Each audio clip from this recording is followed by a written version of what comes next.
जय हिंद दोस्तों। इस क्लास में हम लोग करेंगे बिहार पुलिस कांस्टेबल का प्रैक्टिस सेट। बहुत ही इंपॉर्टेंट है। हम लोग प्रीवियस ईयर क्वेश्चन भी करेंगे, लेकिन प्रीवियस ईयर क्वेश्चन करने से पहले हम लोग जो है नॉर्मल सेट लगाते हैं। और ये नॉर्मल सेट नहीं से हम कर सकते, क्योंकि ये एडुटेरिया, प्लेटफॉर्म, यूथ और स्पार्क का जो है प्रैक्टिस सेट होगा। ये जो है ना, वो हम लोग मिक्सअप करेंगे। अगर एडुटेरिया करेंगे, फिर प्लेटफॉर्म का करेंगे, यूथ का भी करेंगे, स्पार्क का भी करेंगे। ठीक है। तो बहुत ही एग्जाम के पर्सपेक्टिव से, यानी जैसा एग्जाम में पूछा जाता है उसी टाइप का हम क्वेश्चन लिए हुए हैं। तो आप जरूर देखिए और आपको मजा भी आएगा। और एग्जाम में ज्यादा से ज्यादा कैसे क्वेश्चन को सही करना है वो भी मतलब उस भी अप्रोच को आप इस वीडियो में समझेंगे। ठीक है। तो ये जो वीडियो होने वाला है, जिसमें हम लोग फुल डिटेल सोल्यूशन के साथ हम लोग सेट को देखेंगे, आप कितना सही कर पाते हैं वो भी देखना है।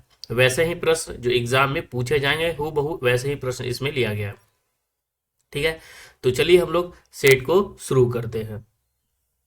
तो चलिए हम लोग शुरू करते हैं अभ्यास सेट। ठीक है। अभ्यास सेट हमारा जो है पहला है सेट नंबर। तो देखिए पहला क्वेश्चन हमारा है कि भारत एक गणतंत्र है। और गणतंत्र का मतलब क्या होता है बताइए। कि भारत जो है एक गणतंत्र है और गणतंत्र का मतलब क्या होता है, ये हमसे पूछ रहा है। तो देखिए गणतंत्र की अगर हम बात करें तो हमारा जो है ना, देश में जो भी प्रतिनिधि होते हैं, कहने का मतलब है, जैसे ऑप्शन सबसे पहले हम देख लेते हैं। ठीक है। पहला ऑप्शन क्या हमारा कह रहा है कि जो है शासक राजा या रानी होता है। तो जो राजा और रानी जिसका शासक होता है वो राजतंत्र होता है, ना कि गणतंत्र होता है। नेक्स्ट हम देखते हैं, शासक राजा या रानी का सीधा वंशज होता है। ये भी नहीं होगा। क्यों? क्योंकि जिसमें राजा या रानी का लड़का या उसके वंशज का वही राजा हो सकता है, वो राजतंत्र में होता है, गणतंत्र में नहीं होता है। ठीक है। राज का प्रमुख उसके लोगों द्वारा परोक्ष रूप से चुना जाता है। बिल्कुल, जो भी राज का प्रमुख होता है वो किसके द्वारा चुना जाता है? तो वो जो चुना जाता है ना, वो चुना जाता है लोगों के द्वारा, परोक्ष रूप से चुना जाता है। तो इसका आंसर हो जाएगा सी नंबर। ठीक है, ये ध्यान रखना है। अब देखिए वह दिन जब भारत स्वतंत्र हुआ, तो वह दिन जो भारत स्वतंत्र हुआ, ठीक है, उसे क्या गणतंत्र कहा जाता है? तो उसे तो स्वतंत्रता दिवस कहा जाता है। और किस दिन स्वतंत्र हुआ था? तो हम सभी जानते हैं कि 15 अगस्त 1947 को हमारा जो है देश स्वतंत्र हुआ था। अब मन में आपके याद आ रहा होगा कि ये जो गणतंत्र हमारा देश कब हुआ था? तो 26 जनवरी 1950 को हमारा गणतंत्र दिवस, मतलब गणतंत्र हुआ था हमारे देश पर। ठीक है। उसी दिन हमारे देश का जो है संविधान पूरे देश में लागू हुआ था, 26 जनवरी 1950 को। तो गणतंत्र दिवस हम लोग 26 जनवरी को मनाते हैं और स्वतंत्र दिवस हम लोग 15 अगस्त को मनाते हैं। तो गणतंत्र का मतलब क्या होता है? गणतंत्र यानी लोगों का तंत्र। गण मतलब क्या होता है? लोग। ठीक है। गण मतलब जनता। तो गणतंत्र यानी लोगों का तंत्र, यानी राजा को हम लोग चुनते हैं। कहने का मतलब जैसे प्रधानमंत्री हो गया, या राज्य में मुख्यमंत्री हो गया, या गांव में मुखिया हो गया, उसको हम क्या करते हैं? वोट देकर चुनते हैं। ना कि मुखिया का लड़का ही मुखिया होता है, ये वंशानुगत नहीं चलता है, वही होता है गणतंत्र। ठीक है। चलिए हम लोग नेक्स्ट क्वेश्चन को देख लेते हैं। नेक्स्ट क्वेश्चन कि भारत के संविधान के लागू होने के समय इनमें से मूल कितने अनुच्छेद थे? बताइए। भारत का जब ये संविधान लागू हुआ था, तो लागू कब हुआ था? हमने आपको बताया था कि 26 जनवरी 1950 को भारत का संविधान जो है लागू हुआ था। तो जब भारत का संविधान लागू हुआ था तो उस समय कितने सारे अनुच्छेद थे? ठीक है। तो याद रखना है कि 395 अनुच्छेद थे। ठीक है। पूछेगा क्वेश्चन कि कितने अनुच्छेद थे, तो 395 अनुच्छेद थे। फिर अनुसूची पूछेगा कि कितनी अनुसूची थी, तो 8 अनुसूची थी। और भाग भाग अगर आपसे पूछे थे एग्जाम में, तो कितना बताना है? 22 भाग बताना है। हम बार बार बता रहे हैं कि ये जो है ना सेट, प्रैक्टिस सेट जो हम बता रहे हैं आपको, ये आपके लिए रामबाण साबित होगा। कोई भी क्लास करने की आवश्यकता नहीं, ये प्रैक्टिस सेट ही आपके लिए इनफ हो जाएगा नंबर लाने के लिए। ठीक है। और बहुत सारी चीज़ हम प्रोवाइड करवा देंगे, आप देख लीजिएगा। तो प्रैक्टिस सेट जरूर कीजिएगा। ठीक है। रोजाना हम आपको प्रोवाइड करवा देंगे। अगर कभी कभी दिन अगर डिले हो जाता है, ठीक है, या कहीं किसी दिन अगर हम नहीं लेकर आते हैं, तो अगले दिन जरूर लेकर आएंगे। ठीक है। अब देखिए भारत का संविधान लागू कब हुआ था? तो 26 जनवरी 1950 को पूरे देश में भारत का संविधान लागू हो गया था। ठीक है। तो जब लागू हुआ था तो भारतीय संविधान में अनुच्छेदों की जो संख्या थी उस समय 395 थी। ठीक है। अभी भी वर्तमान में 395 है, लेकिन अब 395 का क ख ग भाग में बहुत जुट गया है। ठीक है। अब अनुसूची पूछे तो 8 अनुसूची थी और भाग कितने थे, तो 22 भाग थे। तो इसका आंसर क्या हो जाएगा, 396 बिल्कुल नहीं, 391 बिल्कुल नहीं, 392 बिल्कुल नहीं, क्या हो जाएगा आंसर, 395। चलिए नेक्स्ट हम लोग क्वेश्चन देख लेते हैं।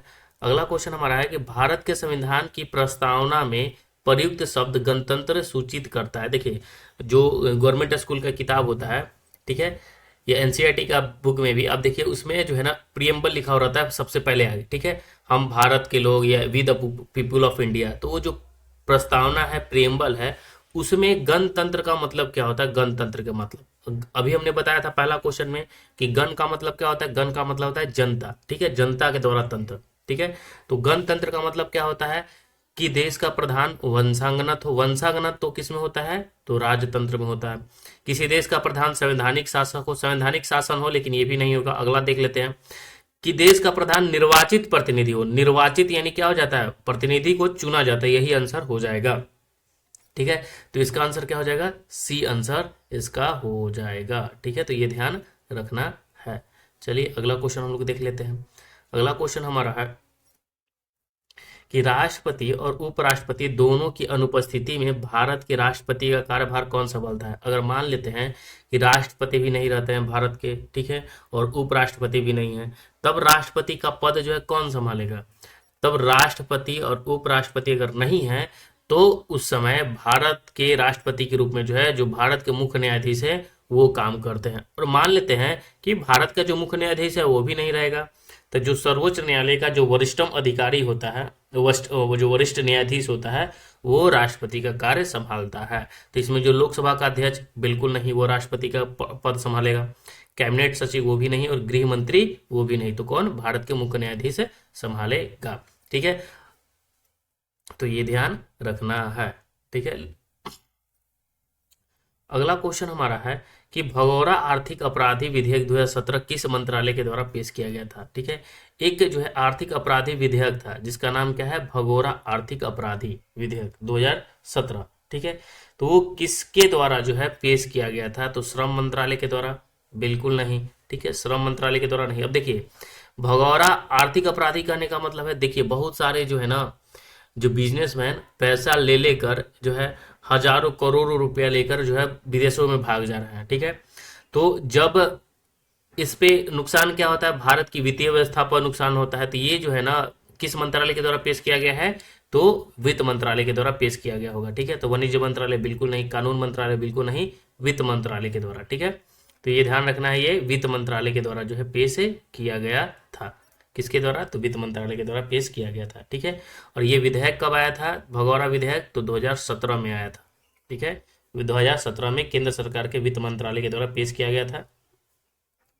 और 2018 में, यानी ये जुलाई 2018 को जो है इसे क्या किया गया था, तो लागू कर दी, मतलब संसद के द्वारा पास कर दिया गया था, ठीक है। ये ध्यान रखना है। यानी जो व्यक्ति 100 करोड़ या उससे अधिक की रकम सम्मिलित होता है और देश छोड़कर भाग जाता है, तो इसके तहत जो है उसे मतलब सामना करना पड़ेगा, ठीक है।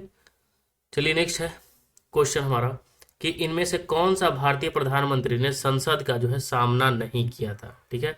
तो कौन से प्रधानमंत्री ने जो है संसद का सामना नहीं किया था, चंद्रशेखर, मोरारजी देसाई, बीपी सिंह या चरण सिंह। तो देखिए संसद में चरण नहीं रखे थे, कौन रखे थे, तो चौधरी चरण सिंह, याद रखना है। चौधरी चरण सिंह जो थे ना, वो संसद में अपना चरण नहीं रखे थे, ठीक है। सभी प्रधानमंत्री क्या है, संसद में जाना अनिवार्य होता है, लेकिन ये जो है ना ऐसे प्रधानमंत्री थे जो संसद में चरण नहीं रखे थे। इनका कार्यकाल बहुत छोटा था, ठीक है, 1989 से लेकर 1980 तक, यानी इनका जो कार्य था 5-6 महीना का था, ठीक है। और चौधरी चरण सिंह प्रधानमंत्री के पद पर भी रहे हैं, उप प्रधानमंत्री के पद पर हैं, गृह मंत्री के पद पर रहे हैं, 2 बार उत्तर प्रदेश के मुख्यमंत्री भी चौधरी चरण सिंह रहे हैं। और ये भारत के अगर पूछे कि कैवें प्रधानमंत्री थे, तो 5वें प्रधानमंत्री थे, ठीक है। भारत के जो थे ये 5वें प्रधानमंत्री थे। चलिए नेक्स्ट हम लोग देख लेते हैं। और प्रथम प्रधानमंत्री कौन थे, डॉक्टर जवाहरलाल नेहरू, ठीक है, पंडित जवाहरलाल नेहरू।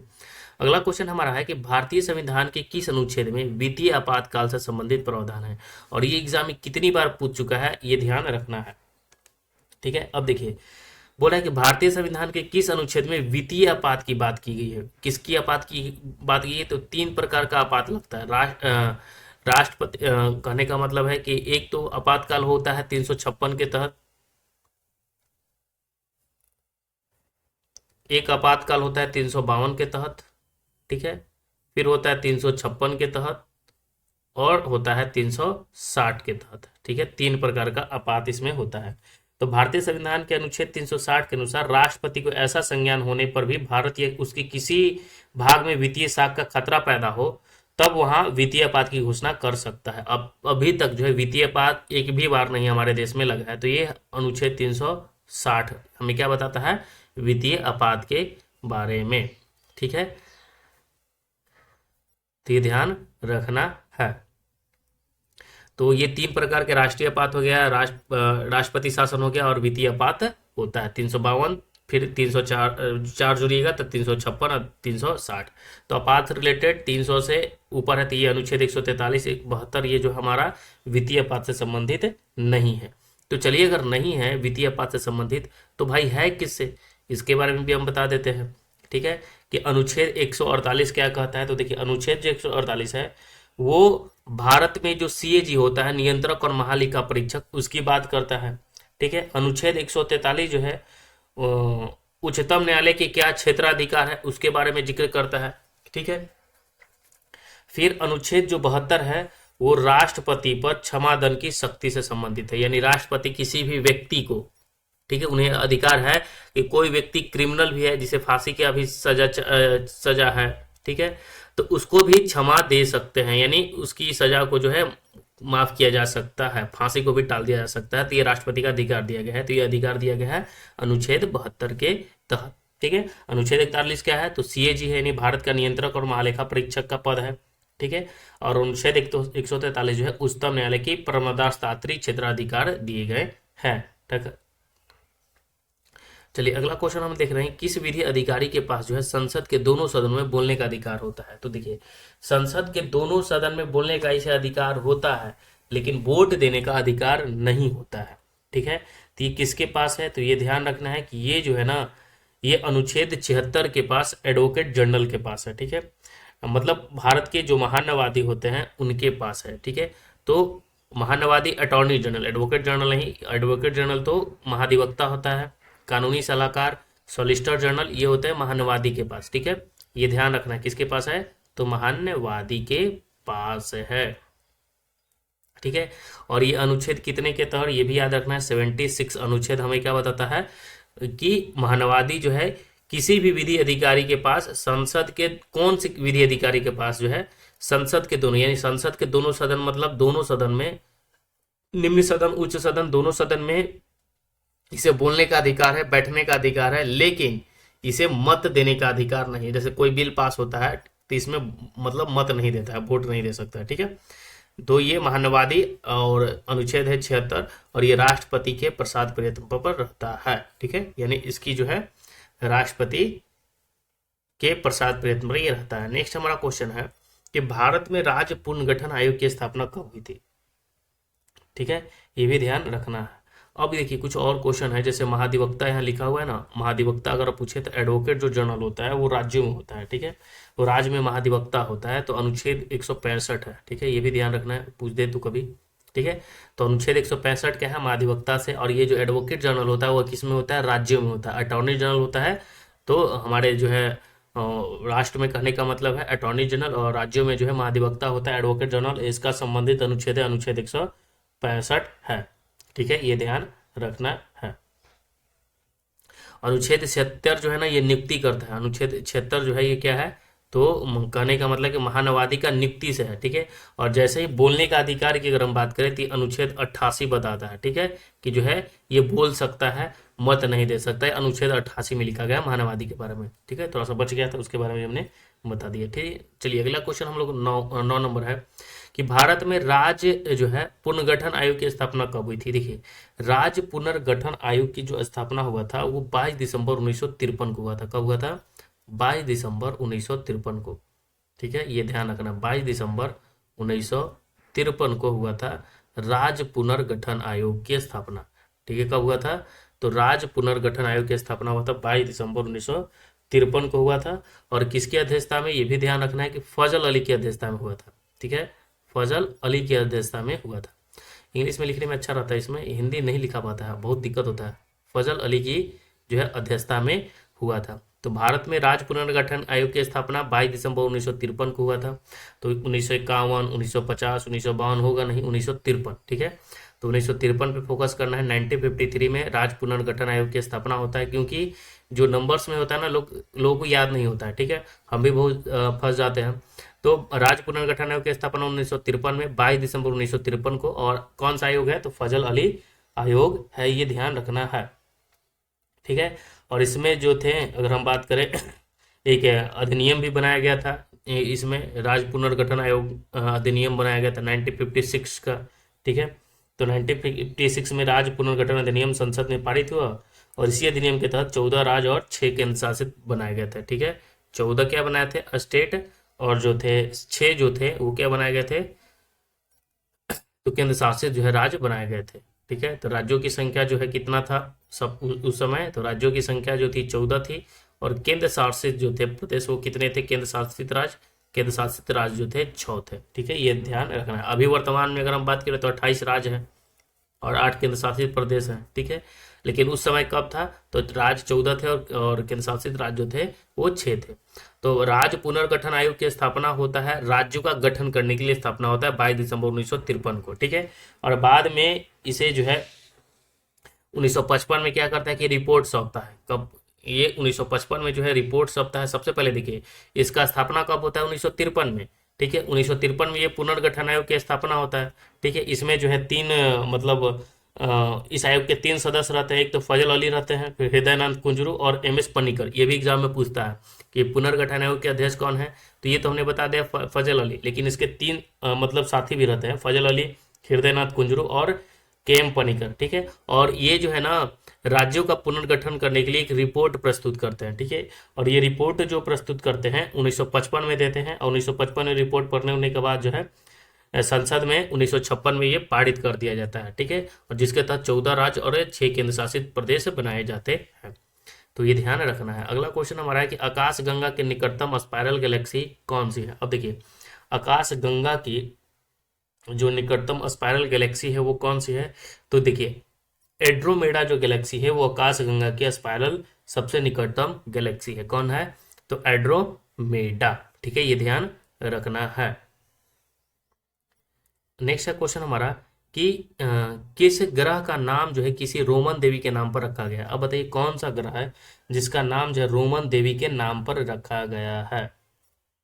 तो देखिए जो शुक्र ग्रह है, ठीक है, कौन सा ग्रह है, शुक्र ग्रह। शुक्र ग्रह का जो नाम है ना वो रोमन देवी के नाम पर रखा गया है। ठीक है, और शुक्र ग्रह सूर्य से दूसरा सबसे नजदीक ग्रह है। सबसे पहला कौन है, तो अगर हम बात करें सूर्य की, तो सूर्य के सबसे नजदीक ग्रह है बुध। ठीक है, अगर आपसे पूछे कि सबसे छोटा ग्रह कौन सा है, बुध। ठीक है, सूर्य के सबसे तेज गति से चक्कर कौन लगाता है, तो बुध। ठीक है, ये भी ध्यान रखना है।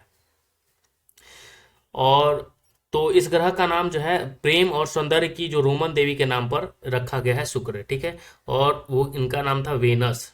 क्या नाम था, वेनस। तो शुक्र को वेनस ही तो कहा जाता है। ठीक है, बुध को क्या कहा जाता है अंग्रेजी में, मरकरी कहा जाता है, ये हम सभी जानते हैं। तो वेनस यानी शुक्र होता है, यानी रोमन देवी के नाम पर रखा गया है। ठीक है, चंद्रमा के बाद यह रात्रि में सबसे चमकीला पिंड है, यानी अगर पूछेगा कि सबसे चमकीला ग्रह कौन सा है, तो याद रखना है कि शुक्र ही है जो सबसे चमकीला ग्रह है। और सौरमंडल का सबसे गर्म ग्रह भी कौन है, तो ये भी याद रखना है कि शुक्र ही है सबसे गर्म ग्रह। ठीक है, तो कौन है, तो शुक्र ही है। क्यों गर्म ग्रह है, क्योंकि यहाँ पे जो है कार्बन डाइऑक्साइड की जो मात्रा है, वो कार्बन डाइऑक्साइड की मात्रा CO2 की मात्रा जो है 95% है लगभग, यानी 90 से 95% के बीच में रहता है कार्बन डाइऑक्साइड। ठीक है, और इसे पृथ्वी की बहन, भगनी, मौसी, दादी, फुआ, फूफी जो भी पूछे सवाल तो शुक्र ही आपको लगाना है। ठीक है, ध्यान रखना है। तो रोमन की देवी का नाम शुक्र पर रखा गया है। चलिए हम लोगों ने देख लिया। और अगर पूछे कि सबसे छोटा ग्रह कौन सा है, तो बुध, और सबसे बड़ा ग्रह कौन सा है, तो है बृहस्पति। ठीक है, चलिए अगला क्वेश्चन हमारा है कि ग्लोब पर अक्षांश की सबसे लंबी रेखा इनमें से कौन सी है। अब ग्लोब पर अक्षांश की सबसे लंबी रेखा अगर आपसे पूछे कि कौन सा होता है, तो वो होता है भूमध्य रेखा। कौन सा होता है, भूमध्य रेखा होता है। नेक्स्ट है क्वेश्चन हमारा, हमने देखा ग्लोब पर अक्षांश की सबसे लंबी रेखा कौन सी होती है, तो भूमध्य रेखा जो है सबसे लंबी रेखा होती है। कौन सी होती है, तो भूमध्य रेखा होती है, ये ध्यान रखना है। जिसे भूमध्य रेखा को ही क्या कहा जाता है, विषुवत रेखा। अगर मान लीजिए कि आपको नहीं लिखेगा मिलेगा, तो याद रखना है कि इसे विषुवत रेखा भी कहा जाता है। ठीक है, विषुवत रेखा भी कहा जाता है। ठीक है, यहाँ पे लिखने में बड़ी हिंदी दिक्कत होता है यार। विषुवत रेखा होता है, विषुवत रेखा इसे कहा जाता है। ठीक है, तो ग्लोब पर अक्षांश की सबसे लंबी रेखा है विषुवत रेखा, ये ध्यान रखना है। चलिए नेक्स्ट हम लोग क्वेश्चन देख लेते हैं कि निम्नलिखित में से कौन सी विश्व की सबसे खारे पानी की झील है। अब देखिए क्वेश्चन कह रहा है निम्नलिखित में से कौन सी विश्व की सबसे खारे पानी की झील है। इनमें से बताइए कौन सी जो है विश्व की सबसे खारे पानी की झील है। अराल सागर है, लाल सागर है, मृत सागर है, कौन सी है इसमें। ठीक है, तो देखिए कह रहा है क्वेश्चन क्या कि निम्नलिखित में से कौन से विश्व की सबसे खारे पानी की झील इनमें से कौन है। अराल सागर है, लाल सागर है, कि मृत सागर है, कि कैस्पियन सागर है। तो देखिए विश्व में सबसे ज्यादा खारे पानी की झील जो है तुर्की की वान झील है। ठीक है, तुर्की की कौन सी झील है, वान झील है, जिसकी लवणता जो है ना, वान झील, वान झील याद रखना है, वान झील। ठीक है, वान झील। ठीक है, वान झील कहाँ की है, तो तुर्की की है, ये भी ध्यान रखना है। वान झील जो है वो तुर्की की है। ठीक है, झील हम थोड़ा सा गलत लिख दिए यार, वान झील है। ठीक है, और ये वान झील कहाँ की है, तो तुर्की की है, तुर्की की है। इसकी अगर लवणता की बात करें तो 333% आंकी गई है इसकी लवणता। कितना, 333% जो है लवणता है। तो सीधा आपसे पूछेगा कि विश्व की सबसे खारे पानी की झील कौन सी है, तो वान झील है। कहाँ की वान झील है, तुर्की की है। ठीक है, और मृत सागर का स्थान जो आता है वो कितना पे आता है, तो दूसरे पे आता है। ठीक है, तो यहाँ पे ऑप्शन में आपको तो दिख ही नहीं रहा वान झील। अराल सागर है, लाल सागर है, कैस्पियन सागर है। तो देखिए विश्व की सबसे बड़ी खारे पानी की झील कौन सी है, तो वान झील है, ये ध्यान रखना है वान झील को। इसकी लवणता 333% है और कहाँ में है, तुर्की में है। ठीक है, ये जो है पहली नंबर की है, ये केमी के नंबर की है, पहले नंबर की है। और मृत सागर जो है केमी नंबर की है, दूसरी नंबर की है। तो ऑप्शन से कौन आ जाएगा, मृत सागर, ये हमारा आंसर हो जाएगा। इसकी लवणता की अगर हम बात करें, ये भी लिख देते हैं। इसकी लवणता जो है 238% है। कितना है, 238% इसकी लवणता है। चलिए अगला क्वेश्चन हम लोग देख लेते हैं। तो ध्यान रखना है, गलत को क्वेश्चन को नहीं करना है। नेक्स्ट है क्वेश्चन, भारत देश का दक्षिणतम बिंदु कौन है। अब बताइए कि भारत देश का सबसे दक्षिणतम बिंदु कौन है भाई, तो इंदिरा पॉइंट है। इंदिरा पॉइंट जो है भारत का सबसे दक्षिणतम बिंदु है। ठीक है, कौन सा है, तो भारत का सबसे दक्षिणतम बिंदु जो है वो इंदिरा पॉइंट है, ध्यान रखना है। तो भारत देश का सबसे दक्षिणतम बिंदु कौन सा है, इंदिरा पॉइंट है, जो कहाँ पे है, तो निकोबार द्वीप समूह में। इंदिरा पॉइंट जो है ना वो निकोबार द्वीप समूह है।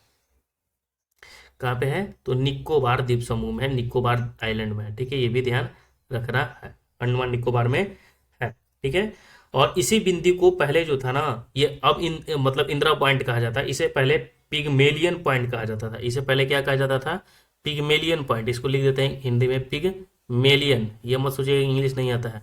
ठीक है, लिख दे रहे हैं कि प्रोनाउंसिएशन में दिक्कत ना हो, पिगमेलियन पॉइंट कहा जाता है। ठीक है, इसे क्या कहा जाता है, पिगमेलियन पॉइंट कहा जाता था, लेकिन बाद में इसका नाम पड़ गया था इंदिरा पॉइंट। ठीक है, तो भारत देश का दक्षिणतम बिंदु कौन सा है, तो भारत देश का दक्षिणतम बिंदु जो है इंदिरा पॉइंट है, ये भी ध्यान रखना है।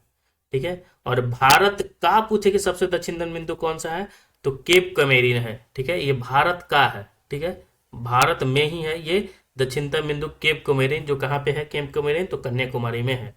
ठीक है, सबसे पूर्वी बिंदु पूछे तो कौन सा है, तो सबसे पूर्वी बिंदु जो है कौन सा है, तो वो है किबिथु। किबिथु का है, अरुणाचल प्रदेश में है। और सबसे पश्चिमी बिंदु पूछे तो है गुहार मोती, गुजरात में है। और सबसे उत्तरी बिंदु पूछे तो है इंदिरा कॉल, जो कहाँ है, लद्दाख में है। चलिए हम आपको बता ही देते हैं, थोड़ा सा डायरेक्शन देकर ही। ठीक है, डायरेक्शन देने के बाद हम आपको समझा देते हैं थोड़ा सा, ताकि आप मिस्टेक ना हो। अब यहाँ पे देखिए हम आपको दिखा देते हैं, जब रीजनिंग हम बताते हैं, ठीक है, तो इसमें हम बहुत अच्छे से डायरेक्शन हम बताते हैं कि किधर पूरब होता है इसमें। तो ये जो हमारा होता है पूरब होता है, ठीक है, और ये जो हमारा होता है वो पश्चिम होता है, ठीक है। ऊपर हम ले लिए हैं उत्तर और नीचे हमारा हो गया दक्षिण, ठीक है। अब सभी को हम लिख देते हैं, ठीक है। अगर पूछे कि भारत देश का सबसे जो है दक्षिणतम बिंदु कौन है, तो तमिलनाडु में पड़ता है केप केमोरिन, ठीक है। कहाँ पे? केप केमोरिन, यहाँ लिख देते हैं cap Comorin, cap Comorin, cap Comorin, cap Comorin. ये कहाँ में पड़ता है? तो तमिल में पड़ता है, तमिलनाडु में। ये भी ध्यान रखना है, तमिलनाडु में पड़ता है, ठीक है। अब से वही पूछे आपसे कि उत्तरी बिंदु कौन सा है, ठीक है। उत्तरी पूछेगा तो याद रखना है कि इंदिरा कॉल है। कौन सा है? इंदिरा कॉल है, इंदिरा कॉल है, इंदिरा कॉल, इंदिरा कॉल सबसे उत्तरी बिंदु है, इंदिरा कॉल। और इंदिरा कॉल कहाँ पे है? तो ये लद्दाख में है। ऊपर सबसे कौन है? जम्मू कश्मीर लद्दाख, यही ना है। तो ये लद्दाख में है सबसे ऊपरी, ठीक है। अब पूछेगा कि पश्चिमी बिंदु कौन है, तो पश्चिमी जो बिंदु है वो है गुहार मोती, ठीक है। और गुहार मोती कहाँ पे है? यहाँ पे है गुहार मोती, और गुहार मोती पश्चिम में कौन है? गुजरात है, ठीक है। तो गुहार मोती, ठीक है। इधर कौन सा है मैप में आप देखिएगा? तो गुजरात हो गया इधर। और अगर पूर्वी पूछे तो किबूथी है, किबूथी, किबूथी। और किबूथी कहाँ पे है? तो याद रखना है कि अरुणाचल प्रदेश में है, ठीक है, सबसे पूर्वी बूंदी। तो पूर्वी किबूथी हो गया, ठीक है। पश्चिम गुहार मोती गुजरात हो गया, उत्तर इंदिरा कॉल हो गया, और दक्षिण जो हो गया केप केमोरिन हो गया, तमिलनाडु। लेकिन पूछ रहा है कि भारत देश का दक्षिणतम बिंदु कौन है, तो इंदिरा पॉइंट बताना है, ठीक है। और भारत में दक्षिणतम बिंदु कौन है, तो केप केमोरिन है। मे और के का मतलब समझ में आ रहा होगा, ठीक है। तो ये इसका आंसर हो गया। चलिए अगला क्वेश्चन हम लोग देख लेते हैं। अगला क्वेश्चन हमारा है कि कैलाश पर्वत निम्नलिखित में से किस क्षेत्र में स्थित है। अब देखिए कैलाश पर्वत की अगर हम बात करें तो कहाँ पे स्थित है? उत्तराखंड में है, सिक्किम में है, कि तिब्बत में है, कि नेपाल में है, ठीक है। तो कैलाश पर्वत जो है ना वो तिब्बत में है। कहाँ पे है? तो कैलाश पर्वत जो है तिब्बत में है, ठीक है। ये ध्यान रखना है। तो भारत में जो है ट्रांस हिमालय के बाहर पूर्वी विस्तार को कैलाश पर्वत कहा जाता है, जिसका विस्तार जो है तिब्बत में है, और यह तिब्बत में स्थित एक पर्वत श्रेणी है, ठीक है। और इसके पश्चिम में ही मानसरोवर और दक्षिण में राकसताल झील स्थित है, जिनसे सिंधु नदी, सतलज नदी, ब्रह्मपुत्र जैसी प्रमुख नदियां जो है निकलती है, ठीक है। चलिए अगला क्वेश्चन हम लोग देख लेते हैं। नेक्स्ट हमारा है, तो याद रखना है कैलाश पर्वत भोलेनाथ की जो है, कैलाश पर्वत कहाँ है? तो तिब्बत में है। नेक्स्ट है क्वेश्चन कि कौन सा ब्रह्मपुत्र नदी का उद्गम स्थल। इनमें बताना है कि ब्रह्मपुत्र नदी जो है कहाँ से निकलती है, ठीक है। ब्रह्मपुत्र नदी जो है कहाँ से निकलती है? तो देखिए ब्रह्मपुत्र नदी अभी हमने बताया कि कहाँ से निकलती है, तो ब्रह्मपुत्र नदी जो है तिब्बत से निकलती है, ठीक है। और तिब्बत से कहाँ से? तो मानसरोवर झील से निकलती है। ये ध्यान रखना है, किससे? तो मानसरोवर झील से ब्रह्मपुत्र नदी निकलती है, और ये भारत और बांग्लादेश से होकर बहती है, ठीक है। ये ध्यान रखना है।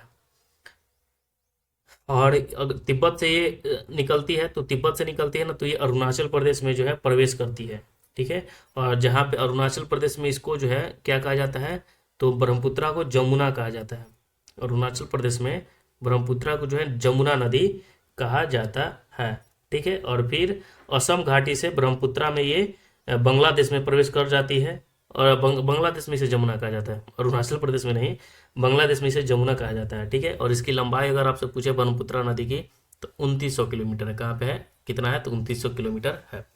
तो देखिए ब्रह्मपुत्रा नदी कहाँ से निकलती है? मानसरोवर से निकलती है, और मानसरोवर से मतलब मानसरोवर तिब्बत से निकलते हुए जो है ये निकलती है, और भारत के अरुणाचल प्रदेश में प्रवेश करती है। फिर असम घाटी से ब्रह्मपुत्रा बांग्लादेश में प्रवेश कर जाती है, और इसे जो है बांग्लादेश में जमुना कहा जाता है, ठीक है।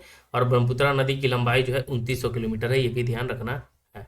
चलिए अगला क्वेश्चन हम लोग देख लेते हैं। नेक्स्ट क्वेश्चन कि इनमें से किसे जो है मिल्क मैन ऑफ इंडिया कहा जाता है। बताइए कि मिल्क मैन ऑफ इंडिया किसे कहा जाता है, ठीक है। तो देखिए वर्गीज कुरियन जो है ना, वर्गीज कुरियन, अब देख रहे होंगे पहला ऑप्शन ही हमारा, वर्गीज कुरियन को जो मिल्क मैन ऑफ इंडिया कहा जाता है। वर्गीज कुरियन को क्या कहा जाता है? मिल्क मैन ऑफ इंडिया कहा जाता है। और इनका जो जन्म हुआ था 26 नवंबर, कब हुआ था? 26 नवंबर 1921 को हुआ था। ये भी ध्यान रखना है, 26 नवंबर 1921 को कहाँ पे हुआ था? कोझिकोड के केरल में हुआ था वर्गीज कुरियन का जन्म। इन्हें जो है मिल्क मैन ऑफ इंडिया कहा जाता है, ये ध्यान रखना है, ठीक है। इनका जन्म कब हुआ था? तो 26 नवंबर 1921 को कोझिकोड के केरल में हुआ था। और इन्होंने भारत में जो है श्वेत क्रांति का जनक माना जाता है। तो सीधा एग्जाम में पूछा जाता है कि श्वेत क्रांति के जो जनक है वो किन्हें माना जाता है, श्वेत क्रांति के जनक। ठीक है, तो श्वेत क्या होता है, उजला होता है ना, तो श्वेत क्रांति के जनक जो है वर्गीज कुरियन को ही माना जाता है। और इन्हें मिल्क मैन ऑफ इंडिया कहा जाता है, ये भी ध्यान रखना है। और इन्हें जो है रमन मैग्सेसे पुरस्कार, पद्म भूषण पुरस्कार, बहुत सारे इन्हें पुरस्कार मिला है। और यही जो है अमूल दूध पीता है इंडिया, आप सुने होंगे अमूल दूध पीता है इंडिया। अमूल जो है ना, अमूल डेयरी में प्रबंधक निदेशक के तौर पर ये कार्य प्रारंभ किया था, कब, 1949 में इन्हीं किया है। ठीक है, वर्गीज कुरियन की है। अब अमूल में बड़ी मिलावटी होता है, ये सब पीने से बच के रखिएगा, शुद्ध अमूल ये सब बहुत मतलब ढकोसला है भाई। नेक्स्ट हमारा है कि राष्ट्रीय जो है राजमार्ग 28 का विस्तार है कहाँ से कहाँ है।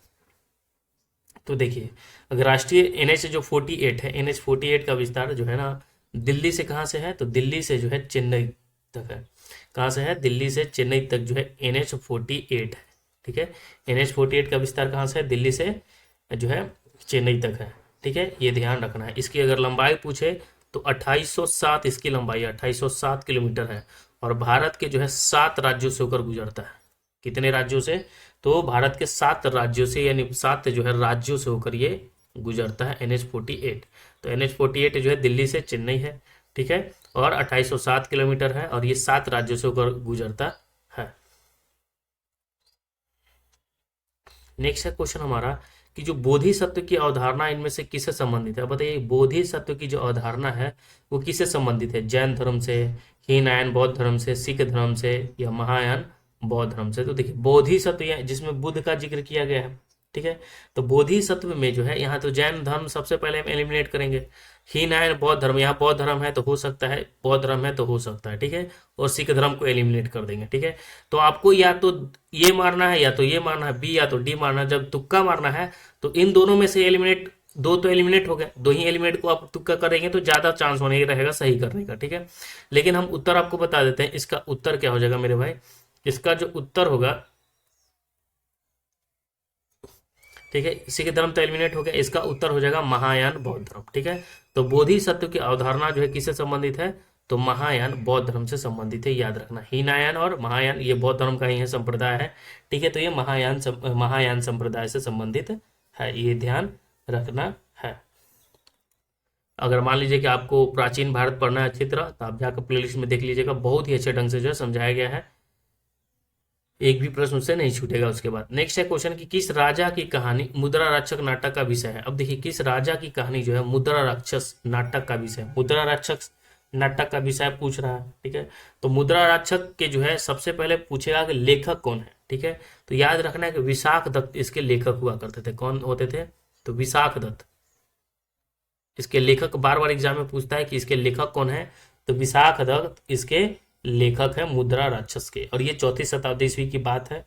ठीक है, इस जो ग्रंथ है यानी मुद्रा राक्षस में, इसमें जो है चंद्रगुप्त मौर्य के जीवन पर प्रकाश डाला गया है।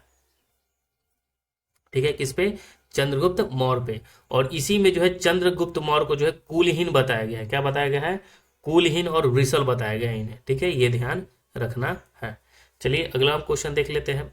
तो विशाख दत्त किसकी है, तो हमने विशाख दत्त की किसकी बुक क्या है, मुद्रा राक्षस है। अगला क्वेश्चन है कि राजतरंगिणी के लेखक कौन है। तो देखिए एग्जाम में कितनी बार पूछ चुका है राजतरंगिणी, तो राजतरंगिणी के लेखक है कलहन। कौन है, कलहन है। ठीक है, और कलहन में जो है ना जम्मू कश्मीर का इतिहास के बारे में जिक्र है। ठीक है, तो राजतरंगिणी जो है कलहन के द्वारा संस्कृत ग्रंथ है। ये भी ध्यान रखना है कि ये जो है ना संस्कृत ग्रंथ है। कैसा ग्रंथ है, ये संस्कृत में लिखित एक ग्रंथ है। ठीक है, जिसमें कश्मीर का इतिहास वर्णित है, जो महाभारत की शैली पर आधारित है। ठीक है, और इसकी जो रचना है 12वीं मतलब शताब्दी के आसपास मानी जाती है। इसमें जो है राजतरंगिणी में कुल 8 तरंग है। ये भी पूछता है कि राजतरंगिणी में कितने तरंग हैं, तो कुल 8 टॉपिक है, 8 तरंग है, जिसमें प्रथम 3 तरंग, 8 में से 3 जो तरंग है, ठीक है, 3 टॉपिक अगर पढ़िएगा उसमें राजवंशों की सूची ही दी गई है। अगला क्वेश्चन हमारा है कि अजंता की गुफा कहाँ स्थित है। बताइए कि अजंता की गुफा जो है वो कहाँ स्थित है। तो अजंता की जो गुफा है औरंगाबाद में है। ठीक है, और औरंगाबाद कहाँ पे है, तो महाराष्ट्र में। एक बिहार में भी औरंगाबाद है, वो मत समझिएगा। ठीक है, तो अजंता की गुफा कहाँ है, तो महाराष्ट्र के औरंगाबाद जिले में है। ठीक है, और इस गुफा को जो है ना 1983 में विश्व धरोहर स्थलों की सूची में शामिल किया गया है। ठीक है, तो ये भी याद रखना, यूनेस्को के विश्व धरोहर की सूची में कब इसे शामिल किया गया है? 1983 में जो है शामिल किया गया है। बहुत ही इंपॉर्टेंट क्वेश्चन है, इसलिए याद रखना है। इस गुफा में जो है ना बौद्ध धर्म से संबंधित चित्रण, शिल्पकारी जो है, बहुत सारे नमूने इसमें आपको देखने को मिलेंगे। ठीक है, और पूछेगा कि जो अजंता की गुफा था वो किसने बनाया था? तो देखिए वकाटक वंश था एक। ठीक है, वकाटक वंश के एक शासक हुआ करते थे हरिसेन, उसी के संरक्षण में ये बनाया गया था। ठीक है, वकाटक के जो शासक हुआ करते थे हरिसेन, उसी के संरक्षण में अजंता की गुफा बनाया गया था। ये भी ध्यान रखना है। ठीक है, और इसमें जो है ना टोटल मतलब संरक्षण पर था इन्हीं का, हरिसेन का है, 29 गुफा इसमें। अजंता की गुफा में कितने गुफा है? तो इसमें 29 गुफा है। अगला क्वेश्चन हम लोग देख लेते हैं। नेक्स्ट है क्वेश्चन कि अलबुर्नी ने अपने पुस्तक किताबुल हिंद किस भाषा में लिखी है? अलबुर्नी जो है अपनी पुस्तक को जो है किताबुल हिंद जो है किस भाषा में लिखा है? ठीक है, तो ये जो अलबुर्नी लिखा है वो अरबी भाषा में लिखा है। किस भाषा में लिखा है? तो अरबी भाषा में लिखा है। ये भी ध्यान रखना है, किस भाषा में लिखा है? तो अरबी भाषा में लिखा है। तो अलबुर्नी ने अपनी पुस्तक किताबुल हिंद किसकी पुस्तक है? तो अलबुर्नी के है, जिसे मीन मकाना भी कहा जाता है, मीन मकाला भी कहा जाता है। ठीक है, तो याद रखना है कि सीधा एग्जाम में सबसे पहले इंपॉर्टेंट ये पूछेगा किताबुल हिंद किसकी पुस्तक है। ठीक है, तो अलबुर्नी है, जिसे तहकीके हिंद ग्रंथ भी कहा जाता है। ये अरबी भाषा में लिखा गया है। ठीक है, ये भी ध्यान रखना है। और ये अलबुर्नी जो था ना, गीता जो हमारी है उससे बहुत ज्यादा प्रभावित था। ठीक है, गीता ग्रंथ से बहुत ज्यादा ये प्रभावित था। अगला क्वेश्चन हमारा है कि कुतुब मीनार जो दुनिया की सबसे ऊंची ईंटों की मीनार है, इसका निर्माण 1193 में दिल्ली सल्तनत ने किस संस्थापक के आदेशों के तहत किया गया था? ठीक है, तो देखिए कुतुब मीनार का निर्माण जो हुआ था ना वो किसने किया था? तो गुलाम वंश के कुतुबुद्दीन ऐबक के द्वारा किया गया था। कब? 1193 में। ठीक है, ये भी ध्यान रखना है। कुतुब मीनार कुतुबुद्दीन ऐबक, फिरोज शाह तुगलक, कुतुबुद्दीन ऐबक, इसका आंसर क्या हो जाएगा? कुतुब मीनार कुतुबुद्दीन ऐबक, इसका बी आंसर हो जाएगा। ठीक है, और ये गुलाम वंश का शासक था। ठीक है, 1193 में। ठीक है, सूफी संत कुतुबुद्दीन बख्तियार की स्मृति में आरंभ कराया गया था। ये भी ध्यान रखना है। लेकिन इसके जो शासन काल में हुआ था वो एक ही मंजिल का निर्माण पूरा हुआ था। बाद में इसका जो उत्तराधिकारी इल्तुतमिश हुआ वो पूर्ण रूप से इसका जो है निर्माण कराया था। ठीक है, तो पूरा जो काम करवाया था कौन करवाया था? इल्तुतमिश कराया था। ठीक है, ये ध्यान रखना है। नेक्स्ट है क्वेश्चन हमारा कि शेर शाह सूरी का मकबरा जो है कहाँ स्थित है? तो शेर शाह सूरी का जो मकबरा है वो सासाराम में स्थित है। शेर शाह सूरी का मकबरा कहाँ स्थित है? तो शेर शाह सूरी का जो मकबरा है वो सासाराम में स्थित है। ध्यान रखना है। शेर शाह सूरी के बारे में हमने बताया था। ठीक है, और सासाराम का है तो बिहार में है। ठीक है, और ये शेर शाह ऐसा था व्यक्ति ना जो अपने जीवन काल में ही अपने मकबरे का निर्माण जो है करवा दिए थे। ठीक है, और वो जो करवाए थे सोन नदी के तट पर करवाए थे। कहाँ? सोन नदी के किनारे जो है ये अपने जीवन काल में ही अपने मकबरा का निर्माण करवाते हैं। ठीक है, मकबरा जो है अष्टकोणीय है और तथा एक झील के बीच में निर्मित है। ठीक है, और शेर शाह की मृत्यु जो होती है कलिंजर जो होता है उसका घेरा करवाते रहता है, तो उसी के दौरान 1545 में इसकी जो है मृत्यु हो जाती है। ये भी ध्यान रखना है। तो कुछ कुछ याद रखना है। जैसे अगर आपसे बाबर के बारे में पूछे कि बाबर का मकबरा का स्थान कहाँ है, तो काबुल है। ठीक है, हुमायूं को इसी ने हराता है शेर शाह सूरी। इसका ज्यादा लंबा काल नहीं, 40 से 45 तक तो है ये शासन ही करता है। ठीक है, तो ये ध्यान रखना है। 1540 से लेकर 1545 तक ये जो है राजा ही रहता है, 1545 से मर ही जाता है। ठीक है, और ग्रैंड ट्रक सड़क पूछेगा कौन किसने बनाया था, तो शेर शाह सूरी ने ही बनाया था। ये भी ध्यान रखना है। हुमायूं का मकबरा दिल्ली में है। अकबर का मकबरा सिकंदरा है, आगरा में। ठीक है, अकबर का मकबरा कहाँ है? सिकंदरा, आगरा में है। जहांगीर का मकबरा जो है शाहदरा, लाहौर में है। ठीक है, और शाहजहां का मकबरा आगरा में है। औरंगजेब का मकबरा औरंगाबाद में है। और सलीम चिश्ती का मकबरा फतेहपुर सिकरी में है। तो इन सब का जो है ध्यान रखना है। बाबर का मकबरा काबुल, हुमायूं का मकबरा दिल्ली, अकबर का मकबरा सिकंदरा, जहांगीर का मकबरा शाहदरा, शाहजहां आगरा, औरंगजेब औरंगाबाद और सलीम चिश्ती फतेहपुर सिकरी।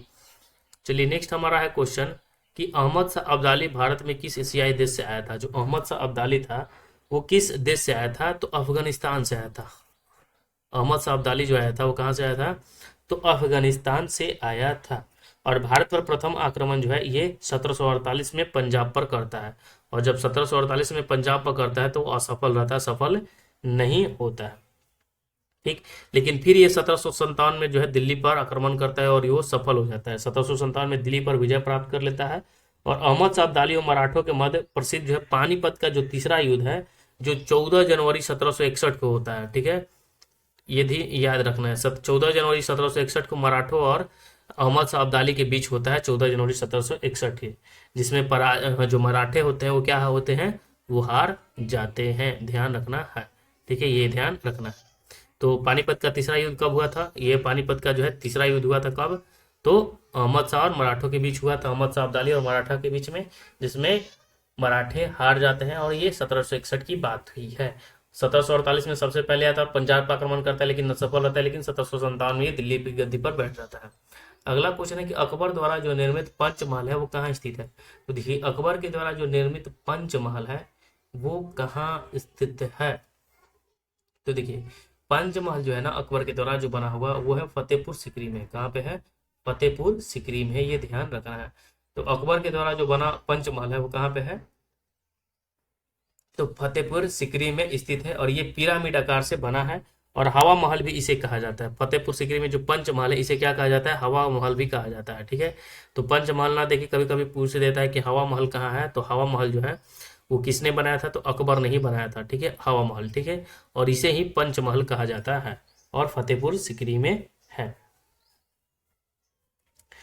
ठीक है, ध्यान रखना। अकबर के द्वारा जो है क्या क्या बनाया गया, तो आगरा का किला, बुलंद दरवाजा, मरियम उज जमानी पैलेस, इलाहाबाद का किला, ये सभी अकबर के द्वारा बनाया गया था। याद रखना है क्या क्या, आगरा का किला, फिर मरियम उज जमानी पैलेस हो गया, इलाहाबाद का किला और बुलंद दरवाजा, ये सभी जो है अकबर के द्वारा बनाया गया था।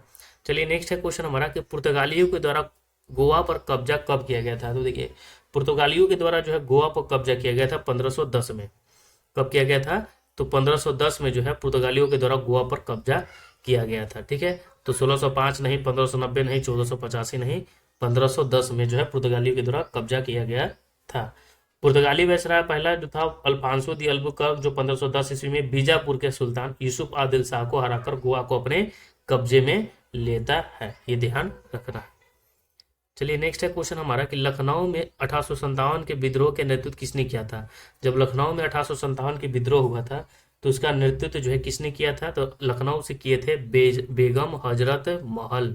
कौन किए थे, बेगम हजरत महल किए थे। ये ध्यान रखना है।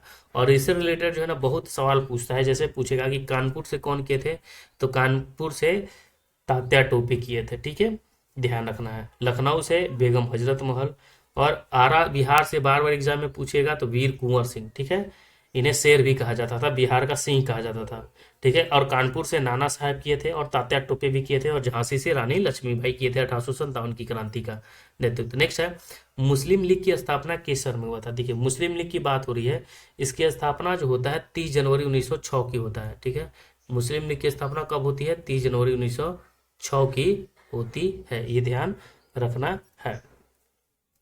और ये कहाँ पे होता है, तो देखिए इसकी स्थापना जो है नवाब सलीमुल्लाह खां के नेतृत्व में 30 दिसंबर 1906 को कहाँ पे होता है, तो बांग्लादेश के ढाका में होता है।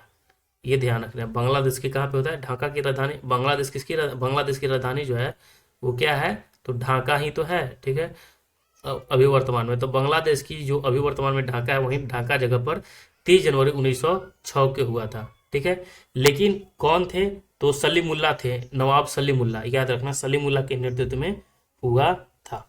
ठीक है, ये ध्यान रखना है।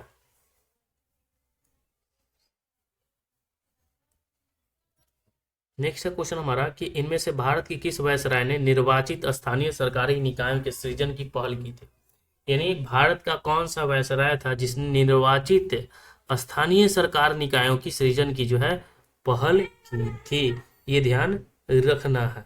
ठीक है, तो ये था लॉर्ड मेयो। कौन था, लॉर्ड मेयो। और मेयो तो है नहीं इसमें, तो 1870 में लॉर्ड मेयो प्रस्ताव ने जो है स्थानीय संस्थाओं की शक्ति और उत्तरदायित्व के वृद्धि कर उनके विकास को गति दिया, और मेयो के द्वारा ही उठाए गए कदमों का अनुसरण करते हुए, मेयो ऑप्शन में नहीं है तो रिपन है, तो रिपन ने जो है उसी के कदमों पर ये चलता है। ठीक है, रिपन जो है 1882 में, कब, 1882 में स्थानीय संस्थानों को लोकतांत्रिक ढांचा प्रदान करता है 1882 में। ठीक है, तो लॉर्ड रिपन याद रखना है। अगला क्वेश्चन हमारा है क्वेश्चन कि खाद्य पदार्थ वस्त्र जैसे उत्पादन एवं मनोरंजन जैसी सेवाओं को उनके अंतिम उपभोक्ता द्वारा खरीदे जाने पर क्या कहा जाता है। तो देखिए, खाद्य पदार्थ हो गया, वस्त्र हो गया, जैसे उत्पादन और मनोरंजन जैसे सेवाओं को उनके अंतिम उपभोक्ता द्वारा खरीदे जाने पर उसे क्या कहा जाता है।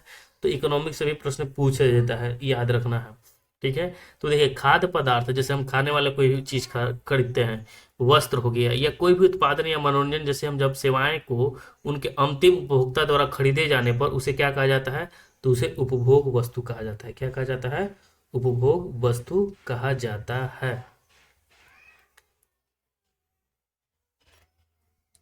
नेक्स्ट है क्वेश्चन हमारा, कितना उपभोग किए लास्ट में। भारत में सूखा प्रवण क्षेत्र कार्यक्रम यानी ड्राउट प्रोन एरिया प्रोग्राम किस पंचवर्षीय योजना अवधि के दौरान जो है शुरू किया गया था। तो भारत में सूखा प्रवण क्षेत्र कार्यक्रम जो है ड्राउट प्रोन एरिया प्रोग्राम किस पंचवर्षीय योजना अवधि के दौरान शुरू किया गया था। तो ये ध्यान रखना है, ये 1973-74 में चौथी पंचवर्षीय योजना में शुरू किया गया था। कब किया गया था? चौथी पंचवर्षीय योजना की बात हो रही है। और चौथी पंचवर्षीय योजना जो है, ठीक है, यानी भारत में जब सूखा हुआ था तो उस समय केंद्र सरकार के द्वारा 1973-74 में चौथी पंचवर्षीय योजना की अवधि के दौरान ही शुरू किया गया था। ठीक है, और ये जो योजना था ग्रामीण विकास मंत्रालय के अधीन था। ठीक है, ये भी ध्यान रखना है। नेक्स्ट है क्वेश्चन हमारा, अगला क्वेश्चन हमारा है कि भारत में निम्न से कौन सा संगठन जो है धन की आपूर्ति को निगरानी करता है। कौन सा संगठन जो है धन की आपूर्ति को निगरानी करता है। तो है आरबीआई। आरबीआई जो है ना वो धन की आपूर्ति को निगरानी करता है। कौन करता है? तो आरबीआई करता है। आरबीआई का स्थापना याद रखना है कि 1 अप्रैल 1900 कब 1 अप्रैल 1900 जो है 35 को याद रखना है, इसकी स्थापना होती है। आरबीआई की स्थापना, रिजर्व बैंक ऑफ इंडिया की स्थापना कब होती है? 1 अप्रैल 1935 को होता है। ठीक है, बैंकिंग विनिमय अधिनियम के तहत। और 1934 के तहत 5 करोड़ रुपए की शुरुआत धनराशि के साथ होता है, यानी शुरू में जो धनराशि होता है 5 करोड़ के साथ जो है शुरुआती में होता है। ठीक है, 5 करोड़ के साथ 1934 में इसकी शुरुआत होती है, लेकिन स्थापना 1 अप्रैल 1935। ठीक है, याद रखना है। और आरबीआई का राष्ट्रीयकरण अगर पूछे तो राष्ट्र में राष्ट्रीयकरण हो जाता है 1 जनवरी 1949 को। ठीक है, 1 जनवरी 1949 को जो है इसका क्या हो जाता है? राष्ट्रीयकरण हो जाता है। आरबीआई का काम भी पूछता है कि आरबीआई का काम क्या है। तो ये जो है नोट जारी करता है। ठीक है, ये भी याद रखना है, नोट जारी करना। भारतीय रिजर्व के पास जो है देश में नोट छापने का अधिकार होता है आरबीआई के पास ही। ठीक है, भारत सरकार का बैंक होता है, ये बैंकों का बैंक होता है, ये भी ध्यान रखना है। अगला क्वेश्चन हम लोग देख लेते हैं। क्वेश्चन है कि भारत में वस्तु एवं सेवा कर यानी जीएसटी के अधीन आने वाली 4 कर दरें कौन सी है। बताना है जीएसटी के अधीन जो आने वाली 4 कर दरें हैं इनमें से कौन सी है। ठीक है, तो देखिए हम सभी जानते हैं कि जीएसटी जो बिल संबंधित है वो कब से है। जीएसटी जो लागू हुआ, सबसे पहले तो यही सवाल बनता है कि जीएसटी जो है लागू कब हुआ था। तो 1 जुलाई 2017 को जीएसटी लागू हुआ था। कब लागू हुआ था?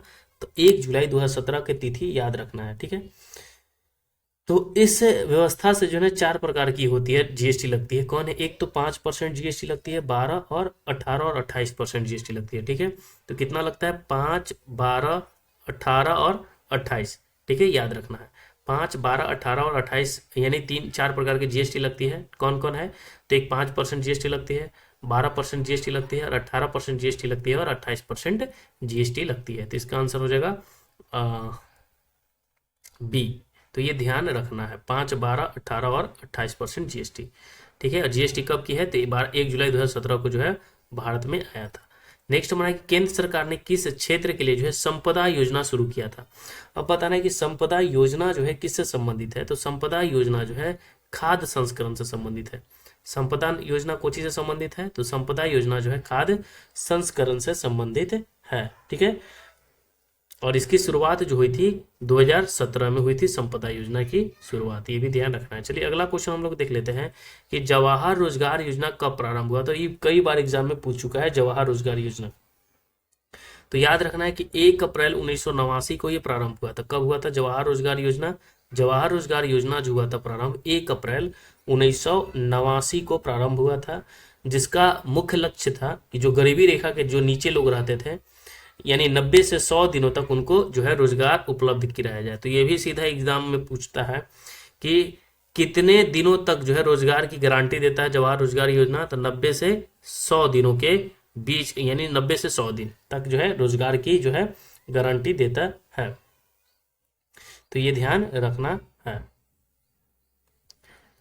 अगला है क्वेश्चन हमारा कि भारत प्रधानमंत्री नरेंद्र मोदी के द्वारा जो है नमामि गंगे जो परियोजना जो है कब शुरू किया गया था। तो देखिए नमामि गंगे जो परियोजना शुरू किया गया था वो कब किया गया था। तो नमामि गंगे परियोजना जो है शुरू किया गया था 2014 में। ठीक है, तो यहाँ पे देखिए 2015 को सबसे पहले एलिमिनेट करते हैं तो 2014, एक जुलाई 2014 है और एक जून 2014 है। तो याद रखना नमामि गंगे जो है जुलाई 2014। ठीक है, कब, जुलाई 2014 याद रखना है। नमामि गंगे है जुलाई 2014। ठीक है, और नमामि गंगे योजना के अनुसार जो है ना लगभग जो है 20,000 करोड़ माना जाता है कि 20,000 करोड़ जो है खर्चा किया गया था। ये भी ध्यान रखना है। अगला है क्वेश्चन हमारा कि पूर्ण कुंभ मेला कितने वर्षों में एक बार आयोजित किया जाता है। जो पूर्ण कुंभ मेला लगता है, पूर्ण कुंभ मेला वो कितने वर्षों में एक बार आयोजित किया जाता है। तो है हर 12 वर्ष में एक बार आयोजित किया जाता है। पूर्ण कुंभ मेला जो है हर 12 साल पर एक बार आयोजित किया जाता है और 4 स्थल पर ये आयोजित किया जाता है। जैसे इस बार लगा था ना, तो उसी प्रकार ये 4 स्थल पर होता है। कौन कौन, तो हरिद्वार में, प्रयाग में, उज्जैन में और नासिक में। इस बार प्रयाग में लगा था। ठीक है, तो हरिद्वार, प्रयाग, उज्जैन और नासिक याद रखना है। इन चारों जगह पर 3-3 वर्ष पर जो है हर एक 12 वर्ष पर, मतलब कहने का मतलब एक जगह जो आता है ना 12 वर्ष पे लगता है, यानी ऐसे तो हर 3 साल पर जो है कुंभ मेला लगता है और वो जो 12 वर्ष पर सेम जगह लगता है उसी को महाकुंभ कहा जाता है। अगला है क्वेश्चन हमारा कि भारतनाट्यम की उत्पत्ति किस राज्य में हुई थी। जो भारतनाट्यम है उसकी उत्पत्ति कहाँ पे हुई थी। तो भारतनाट्यम की उत्पत्ति हुई थी तमिलनाडु में। भारतनाट्यम की उत्पत्ति कहाँ हुई थी, तो भारतनाट्यम की जो उत्पत्ति हुई थी तमिलनाडु में हुई थी। ये ध्यान रखना है। अगला क्वेश्चन हमारा है कि इनमें से किस संगीत वाद्य यंत्र में जो है कीबोर्ड होता है। तो देखिए घटम में, संतूर में, हारमोनियम में, शहनाई में, किस में जो है कीबोर्ड होता है। तो आपने देखा होगा कि जो कीबोर्ड होता है वो हारमोनियम में, हारमोनियम में क्या होता है मतलब बटन टाइप का होता है टिपने वाला। ठीक है, तो हारमोनियम में क्या होता है, कीबोर्ड होता है। नेक्स्ट है क्वेश्चन कि इनमें से कौन सा पुस्तक जो है डॉक्टर अब्दुल कलाम के द्वारा लिखा गया है। यानी जो अब्दुल कलाम है उनके द्वारा जो है लिखा गया है कौन सी पुस्तक। ठीक है, तो ये ध्यान रखना है, द लाइफ ट्री। ठीक है, कौन सी पुस्तक है, द लाइफ ट्री जो पुस्तक है वो लिखा गया है मतलब अब्दुल कलाम के द्वारा लिखा गया है। ये ध्यान रखना है। और बहुत जो है इंपॉर्टेंट क्वेश्चन है। ठीक है, इसलिए जो है क्वेश्चन मतलब ऐसे प्रश्न जो है पूछे जाते हैं। ठीक है, अब्दुल कलाम के द्वारा जो है कुछ और किताब लिखा गया है, जैसे विंग्स ऑफ फायर पूछेगा, इग्नाइटेड माइंड्स पूछेगा, टर्निंग ज्वाइंट्स पूछता है। ये सभी जो है वो अब्दुल कलाम के द्वारा ही लिखा गया है। अगला क्वेश्चन हमारा है कि अल्फ्रेड नोबेल पुरस्कार की स्थापना करने वाले अल्फ्रेड नोबेल ने किस चीज का आविष्कार किया था।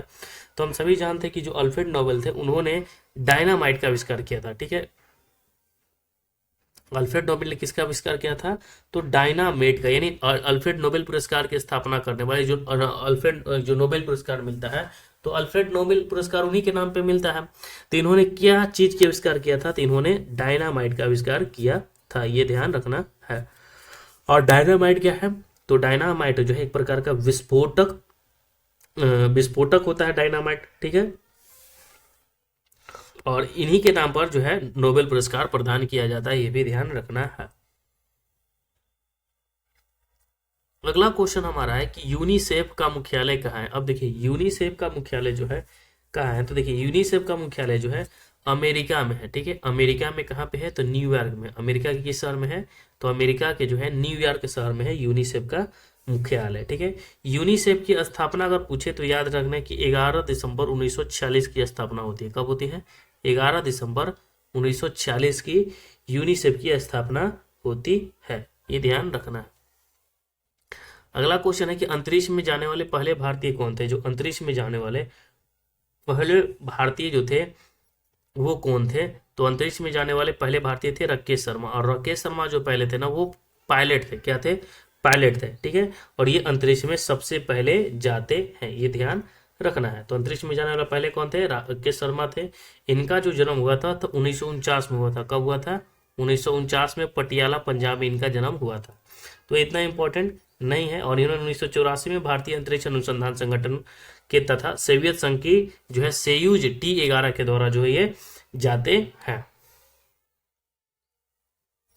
ये भारत के पहले हैं, लेकिन अगर विश्व में पूछे ना तो इनका नंबर क्या वहाँ आता है, भारत के तो पहले है यात्री अंतरिक्ष में जाने वाले हैं, लेकिन विश्व में इनका नंबर जो आता है 138 आता है, ठीक है। मतलब 138वें अंतरिक्ष यात्री थे, ठीक है। और इन्हें भारत सरकार के द्वारा अशोक चक्र भी दिया गया था। अगला क्वेश्चन है, जो रॉ जो है ना खुफिया एजेंसी है, ठीक है, इस पे बहुत सारा फिल्म भी बना हुआ है, तो इसका फुल फॉर्म क्या होता है, RA, ठीक है। तो रिसर्च एंड एनालाइजिंग विंग होता है, क्या होता है, रिसर्च एंड एनालाइजिंग विंग होता है। तो रॉ का फुल फॉर्म याद रखना है, ठीक है। और यह भारत की प्रमुख खुफिया एजेंसी है और इसकी स्थापना जो होता है 21 सितंबर 1968 को होता है, ठीक है। कब होता है, 21 सितंबर 1968 की स्थापना होती है। 21 सितंबर 1968 की स्थापना होती है। और इस एजेंसी का जो मुख्यालय होता है वो कहाँ पे होता है, तो इस एजेंसी का जो मुख्यालय होता है वो दिल्ली में है, ये भी ध्यान रखना है। और वर्तमान में अगर पूछे कि कौन प्रमुख हैं इसके रॉ के, तो याद रखना कि रवि सिन्हा जो है इसके प्रमुख है। कौन है, रवि सिन्हा इसके प्रमुख है, ठीक है। इसका मोटो है धर्मो रक्षित रक्षित, यानी धर्मो रक्षित रक्षित, the law protection when it is protected. Next हमारा है अगला क्वेश्चन, हम लोग देख लेते हैं। अगला क्वेश्चन है कि निम्नलिखित में से कौन सा कंप्यूटर की सेंट्रल प्रोसेसिंग यूनिट है। बताना है कंप्यूटर का कौन सा जो है सेंट्रल प्रोसेसिंग यूनिट है। माउस है, सीपीयू जिसे कहा जाता है, ठीक है। सीपीयू का फुल फॉर्म क्या होता है, सेंट्रल प्रोसेसिंग यूनिट होता है। हम सभी जानते हैं कि सीपीयू मतलब क्या होता है, सीपीयू को जो है कंप्यूटर का मस्तिष्क कहा जाता है, ये भी हम जानते हैं, ठीक है। ये ध्यान रखना है कि सीपीयू को जो है कंप्यूटर का मस्तिष्क कहा जाता है, ठीक है। और ये जो होता है जुड़ा होता है कंप्यूटर से, ठीक है। तो एक प्रकार का क्या है भाई, माउस है, स्कैनर है या मेमोरी रजिस्टर है, तो ये जो है इसे मेमोरी यानी मस्तिष्क कहा जाता है। और मस्तिष्क क्या करता है, तो मेमोरी को रजिस्टर करता है, यानी सीपीयू जो है मेमोरी रजिस्टर्स है, ये ध्यान रखना है। अगला क्वेश्चन है कि एक कंप्यूटर स्क्रीन का सबसे छोटा जो प्रकाशित क्षेत्र होता है उसे क्या कहा जाता है।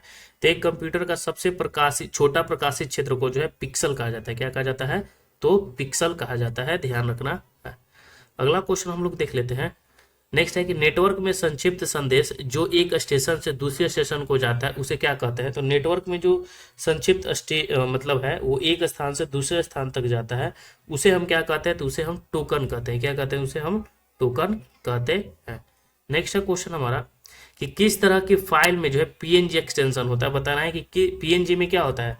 तो हम सभी जानते हैं कि पीएनजी में क्या होता है, इमेज होता है, ठीक है। पीएनजी में क्या होता है, इमेज होता है। पीएनजी जब खोलिएगा तो उसमें इमेज होता है, पीएनजी फाइल में ऑडियो फाइल होता है, डॉक्यूमेंट फाइल होता है या वीडियो फाइल होता है, पीएनजी में इमेज होता है, ठीक है। नेक्स्ट हमारा जेपीजी आपने सुना होगा, ये सब क्या है, इमेज का फाइल है। नेक्स्ट है इनमें से कौन सा विकल्प टेस्ला नामक एसआई उत्पन्न इकाई होता है, टेस्ला, ठीक है। तो टेस्ला जो है किसकी है, टेस्ला। तो देखिए टेस्ला की अगर हम बात करें तो टेस्ला जो है चुंबकीय जो है अभिभाव घनत्व, ठीक है। चुंबकीय धारिता, धारिता का क्या होता है, टेस्ला ही होता है, ये ध्यान चुंबकीय अभिभाव घनत्व का जो होता है टेस्ला होता है, ठीक है। और अगर हम धारिता की बात करें तो फैराड होता है। प्रदीप्त का क्या होता है, लक्स होता है, ये भी ध्यान रखना है, ठीक है। चलिए अगला क्वेश्चन हम लोग देख लेते हैं कि पानी के अंदर ध्वनिक संकेतों का पता लगाने के लिए किसका उपयोग किया जाता है। तो पानी के अंदर ध्वनि संकेतों का पता लगाने के लिए हम सभी जानते हैं कि हाइड्रोफोन के, हाइड्रो यानी हाइड्रो मतलब क्या होता है, जल, ठीक है। तो हाइड्रोफोन का इस्तेमाल किया जाता है पानी के अंदर जो है किसका पता लगा, पानी के अंदर ध्वनि संकेतों को पता लगाने के लिए हाइड्रोफोन का इस्तेमाल किया जाता है। अगला क्वेश्चन हमारा है कि निम्नलिखित में से कौन सा एक सदिश राशि, इनमें से बताना है कि सदिश राशि कौन सा है, ठीक है। तो देखिए विद्युत आवेश सदिश है, बिल्कुल नहीं है, ठीक है। विद्युत फ्लक्स सदिश है, बिल्कुल नहीं है। विद्युत धारा सदिश है, बिल्कुल नहीं। विद्युत क्षेत्र जो है, ठीक है, ये क्या है, सदिश है, इसकी दिशा भी होती है, मैग्नीट्यूड भी होता है। अगला क्वेश्चन हमारा है कि किसी पिंड के संवेग को उसके निम्न गुणनफल के रूप में परिभाषित किया जाता है। तो किसी पिंड, संवेग बराबर क्या होता है, तो संवेग बराबर क्या होता है, हम सभी जानते हैं कि संवेग बराबर जो होता है वो क्या होता है, तो एम भी होता है, यानी द्रव्यमान गुने क्या होता है, वेग होता है। तो संवेग बराबर क्या होता है, द्रव्यमान गुने वेग होता है, ठीक है, ये ध्यान रखना है। और इसका एसआई मात्रा किलोग्राम मीटर प्रति सेकेंड हो जाएगा, ठीक है। नेक्स्ट है क्वेश्चन हमारा कि जल वाष्प को पुनः जल में रूपांतरण की प्रक्रिया है, तो निम्न में से किस शब्द का प्रयोग किया जाता है। जल वाष्प को पुनः जल में रूपांतरण के लिए जो है किस प्रक्रिया का इस्तेमाल किया जाता है। तो जल वाष्प को पुनः जल में परिवर्तन करने के लिए संघनन की इस्तेमाल किया जाएगा, ठीक है। किसका इस्तेमाल करेगा, संघनन। वाष्पीकरण तो उड़ जाएगा। हिमीकरण ठंडा होता है। ऊर्ध्वापातन हम सभी जानते हैं कि ठोस से गैस में बदलना, जैसे कपूर का जलना क्या है, ऊर्ध्वापातन हो गया। नेक्स्ट है क्वेश्चन हमारा कि किस प्रोटीन का निम्नलिखित में से कौन सा गुण किसी चुंबकीय क्षेत्र में मुक्त गति करते समय जो है परिवर्तन नहीं होता है। ठीक है, तो ये ध्यान रखना है। तो इसका आंसर क्या हो जाएगा, यानी किस प्रोटॉन का निम्नलिखित में से कौन सा गुण जो है किसी चुंबकीय क्षेत्र में मुक्त की गति करते समय परिवर्तन नहीं होता। गति जो है परिवर्तन नहीं होता, बाकी वेग परिवर्तन हो जाएगा, संवेग भी हो जाएगा और गति तथा वेग दोनों हो जाएगा, तो गति केवल होगा। अगला क्वेश्चन हमारा है कि निम्नलिखित घरेलू वस्तुओं में किन में सल्फ्यूरिक एसिड होता है। अब बताओ कि सल्फ्यूरिक एसिड यानी सल्फ्यूरिक अम्ल को क्या कहा जाता है, H2SO4 कहा जाता है। ठीक है, और सल्फ्यूरिक अम्ल जो होता है किसमें, जिसे सल्फ्यूरिक अम्ल को गंधक अम्ल भी कहा जाता है, ये भी ध्यान रखना है। और कहीं कहीं सल्फ्यूरिक अम्ल ना लिखा हो तो गंधक अम्ल किसे कहा जाता है, ये भी ध्यान रखना है कि गंधक अम्ल जो है सल्फ्यूरिक अम्ल को ही कहा जाता है। इसका इस्तेमाल हम कहाँ करते हैं, तो पेट्रोलियम में करते हैं। ठीक है, पेंट में, वर्णक के रूप में, रंजक के रूप में इस्तेमाल, उर्वरक के रूप में भी इस्तेमाल करते हैं। तो ये जो सल्फ्यूरिक अम्ल होगा वो कहाँ पे मिलेगा आपको, तो बैटरी जो होता है उसमें सल्फ्यूरिक अम्ल ही होता है। ठीक है, सल्फ्यूरिक अम्ल, तो टूथपेस्ट, सिरका में एसिटिक अम्ल होगा। ठीक है, ये ध्यान रखना है। अगला क्वेश्चन हमारा है कि किस गैस को उसकी ठोस अवस्था में शुष्क बर्फ भी कहा जाता है। तो हम साहब जानते हैं कि कार्बन डाइऑक्साइड को क्या कहा जाता है, शुष्क बर्फ कहा जाता है। कार्बन डाइऑक्साइड को क्या कहा जाता है, तो कार्बन डाइऑक्साइड को ही तो शुष्क बर्फ कहा जाता है। तो सीधा एग्जाम में पूछेगा आपसे कि शुष्क बर्फ किसे कहा जाता है, तो याद रखना है कार्बन डाइऑक्साइड को। नेक्स्ट है क्वेश्चन हमारा कि विटीकल्चर के रूप में जाना जाता है। तो विटीकल्चर में किसका अध्ययन होता है, तो अंगूर की खेती जो होती है वो किस में होती है, तो विटीकल्चर में होता है। अंगूर की खेती किस में होती है, तो विटीकल्चर में होता है, ये ध्यान रखना है। सब्जी की खेती किस में होती है, तो सब्जी की खेती जो होती है वो किस में होती है, तो सब्जी की खेती जो होती है ओलेरी कल्चर में होती है। फलों की खेती किस में होती है, तो फल की खेती जो होती है पोमोलॉजी में होती है। फूल की खेती फ्लोरिकल्चर में होता है। ठीक है, ये ध्यान रखना है। मछली का पालन पीसी कल्चर में होता है, ये भी ध्यान रखना है। ठीक है, फलों और सब्जियों का अध्ययन जो कहलाता है हॉर्टिकल्चर कहलाता है। अंगूर की खेती विटीकल्चर कहलाता है। मधुमक्खी पालन का अध्ययन एपीकल्चर कहलाता है। रेशम कीट का अध्ययन सेरिकल्चर कहलाता है। ये सभी ध्यान रखना है। नेक्स्ट है क्वेश्चन हमारा कि निम्नलिखित में से कौन से कोशिकाओं में आत्मघाती बैग होता है जिसे सुसाइड बैग कहा जाता है।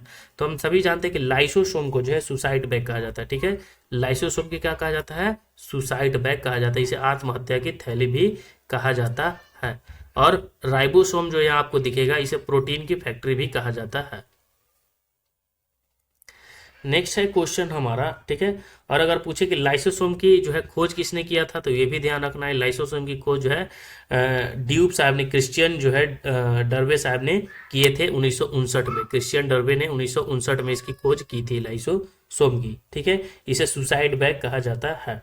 ये फट जाता है तो कोशिका को क्या कर देता है कि नष्ट कर देता है। इसकी आकार जो होता है थैली की तरह और इसमें एंजाइम भरे रहते हैं, और वे एंजाइम जो होता है वो क्या करता है, सभी जीव द्रव में घुला जो है जीव द्रव में घुल जाएगा और जितने सारे कोशिका उसको सबको अपापचय कर लेता है, पचा लेता है, नष्ट कर देता है। ठीक है, और इसमें कोशिका की क्या हो जाती है, मृत्यु हो जाती है, इसलिए इसे आत्महत्या की थैली भी कहा जाता है। अगला क्वेश्चन है कि निम्नलिखित में से किस वैज्ञानिक ने मटर के पौधे पर काम करते हुए वंशानुक्रम के मौलिक जो है कानून को मौलिक क्या है यार, निम्नलिखित में से किस वैज्ञानिक ने मटर के पौधे पर काम करते हुए वंशानुक्रम के मौलिक कण को होगा, ठीक है, कण की खोज की थी। ठीक है, तो ग्रेगर मेंडल ने किया था, हम सभी जानते हैं। ठीक है, ये किससे संबंधित है, तो मेंडल साहब से संबंधित है। ठीक है, और ये घटना जो है मटर के पौधे पर संस्करण का प्रयोग इन्होंने किया था 1856 से 63 की बात हो रही है। ठीक है, ये भी ध्यान रखना है। अगला क्वेश्चन है कि किसान का मित्र जो है किसे कहा जाता है, तो केंचुआ जो है ना उसको किसान का मित्र कहा जाता है। किसे कहा जाता है, तो किसान का मित्र जो कहा जाता है वो केंचुआ जो होता है, जिसे जोंक भी कहा जाता है, वो किसान का मित्र है। सर्वदाता यानी सभी को दे सकता है, वो कौन सा ब्लड ग्रुप है, तो सर्वदाता जो ब्लड ग्रुप है ओ है। ओ जो है सर्वदाता है, और यहाँ पे ए बी जो है ना वो सर्वग्राही है। ठीक है, क्या है, सर्वग्राही है, ये भी ध्यान रखना है। सर्वग्राही कौन सा है, तो ए बी है, सबसे ले सकता है। ठीक है, सर्वग्राही किसी भी ब्लड ग्रुप से। और सबको दे सकता है कौन, तो ओ जो है सबको दे सकता है। ठीक है, ये ध्यान रखना है। अगला क्वेश्चन हमारा है कि शाकाहारी जीव खाद्य श्रृंखला में कितने पोषण स्तर बनाते हैं, तो शाकाहारी जीव जो होते हैं वो कितने, तो जो है दो जो है दूसरे मतलब शाकाहारी जीव खाद्य श्रृंखला में कितने पोषण स्तर बनाते हैं, तो दूसरा पोषण स्तर बनाता है। तो इसका आंसर हो जाएगा बी। अगला क्वेश्चन है कि अप्रैल 2023 में सौराष्ट्र तमिल संगमम का आयोजन कहाँ किया गया था? महाराष्ट्र में, राजस्थान में, गुजरात में या तमिलनाडु में किया गया था? तो याद रखना ये ग्रामीण विकास मंत्रालय के द्वारा जो है राजस्थान में किया गया था। इसका आंसर हो जाएगा क्या? राजस्थान में हो जाएगा। सॉरी, क्या है क्वेश्चन कि अप्रैल 2023 में सौराष्ट्र है ना, तो गुजरात में होगा। ठीक है, सौराष्ट्र तमिल संगमम की स्थापना कहाँ पे हुई थी? तमिल संगमम की स्थापना जो हुआ था वो कहाँ पे हुआ था? गुजरात में हुआ था। ठीक है, याद रखना है। चलिए नेक्स्ट है क्वेश्चन कि अप्रैल 2023 में जो है संगठन समृद्धि किसी ग्रामीण महिलाओं को पीछे नहीं छोड़ना है अभियान किसके द्वारा जो है शुरू किया गया था? तो ग्रामीण महिला को पीछे नहीं छोड़ना। ठीक है, ये जो शुरू किया गया था दीनदयाल अंत्योदय योजना के तहत राष्ट्रीय ग्रामीण आजीविका मिशन ये शुरू किया गया था। अगला क्वेश्चन हमारा है कि अप्रैल 2022 में निर्वाचन आयोग ने किस नए दल को राष्ट्रीय दल का दर्जा दिया था? तो देखिए 2022 में जो है नए दल के रूप में राष्ट्रीय नए दल का जो है दर्जा दिया था। किसको दिया था? तो आम आदमी पार्टी को दिया था। पंजाब में सरकार भी बनी है। ठीक है, ये भी ध्यान रखना है। तो आम आदमी पार्टी को मिला था, ये ध्यान रखना है। जैसे भारतीय राष्ट्रीय कांग्रेस राष्ट्रीय है, जनता पार्टी राष्ट्रीय है, बहुजन समाज पार्टी राष्ट्रीय, कम्युनिस्ट पार्टी है, नेशनल पीपुल्स पार्टी है, आम आदमी पार्टी हो गई है। यानी टोटल राष्ट्रीय पार्टी की अगर हम बात करें तो टोटल कितनी है? 6 राष्ट्रीय पार्टी हो गई है। ठीक है, अगला क्वेश्चन हमारा है कि अप्रैल 2023 में इंडिया जस्टिस रिपोर्ट 2023 जारी की गई और इस रिपोर्ट में बड़े राज्यों की श्रेणी में शीर्ष स्थान पर किस राज्य को जो है प्राप्त किया गया है? उत्तर प्रदेश को प्राप्त किया गया है, यह कर्नाटक को, तो कर्नाटक को प्राप्त किया गया था। ठीक है, अभी इंग्लिश और हिंदी के प्रश्न भी बचे हुए हैं। नेक्स्ट है क्वेश्चन कि मार्च 2023 में मेघालय राज्य के विधानसभा चुनाव परिणाम जारी किए गए और इस चुनाव में सबसे अधिक सीट जो है किसे मिला था? तो सबसे अधिक मिला था नेशनल पीपुल्स पार्टी को मिला था। ठीक है, एनपीपी को मिला था। ठीक है, मेघालय में किसे मिला था? एनपीपी को मिला था। ये भी जो है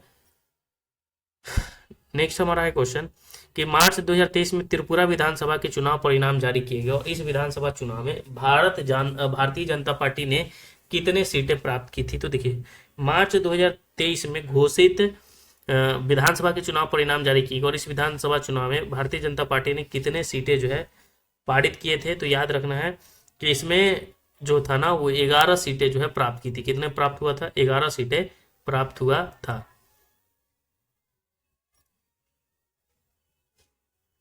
अब यहाँ पे देखिए क्वेश्चन हमारा है कि विकल्प का चयन करना है। तो देखिए चावल जो है क्या है? अनाज है। तो मसूर क्या है भाई? तो हम सभी जानते हैं कि चावल अगर अनाज है तो मसूर जो है वो क्या है? तो मसूर का संबंध उसी प्रकार दलहन से है। मसूर क्या है? तो मसूर जो है दलहन है। ठीक है, चलिए नेक्स्ट है क्वेश्चन हमारा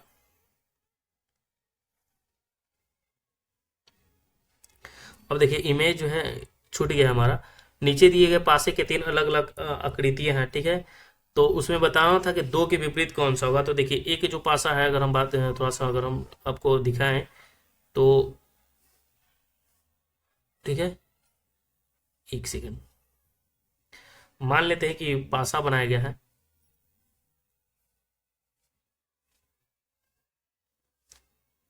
ठीक है, इसी प्रकार तो एक में जो है 2 है लिखा हुआ और इसमें जो है 3 लिखा हुआ है और इसमें जो है 6 लिखा हुआ है। ठीक है, उसी प्रकार जो है यहाँ हम आपको पासा बताकर दिखा देते हैं। ठीक है, इसमें जो है 4 लिखा हुआ है, इसमें जो है 3 है और इसमें जो है 6 लिखा हुआ है। ठीक है, उसी प्रकार अगर हम बात करें तो ठीक है, इसमें जो है 5 है और इसमें जो है 4 है और इसमें 1 है। तो 2 के विपरीत बताना है। तो देखिए 2 के नजदीक कौन है? 3 और 6 है। तो 3 और 6 कभी नहीं हो सकता है। ठीक है, अब यहाँ पे देखिए 2 के विपरीत पूछ रहा है तो 3 और 6 बिल्कुल नहीं हो सकता है और 3 और 6 नहीं हो सकता है। या ऐसे बना सकते हैं 2 के विपरीत 3 6 है या 3 6 ले लीजिए कॉमन। ठीक है, तो देखिए 3 लिखिए, फिर 6 लिखिए, फिर 2 लिखिए, फिर लिखिए 3 लिखिए, फिर 4 लिखिए, फिर 6 लिखिए। तो 2 का विपरीत जो हो जाएगा वो 6 तो होगा नहीं, क्योंकि 2 जो है नजदीक में है। 2 जब नजदीक में है तो देखिए 2 का जो है नजदीक में कौन है? 3 और 6 है। तो 3 और 6 कभी भी हो नहीं सकता है।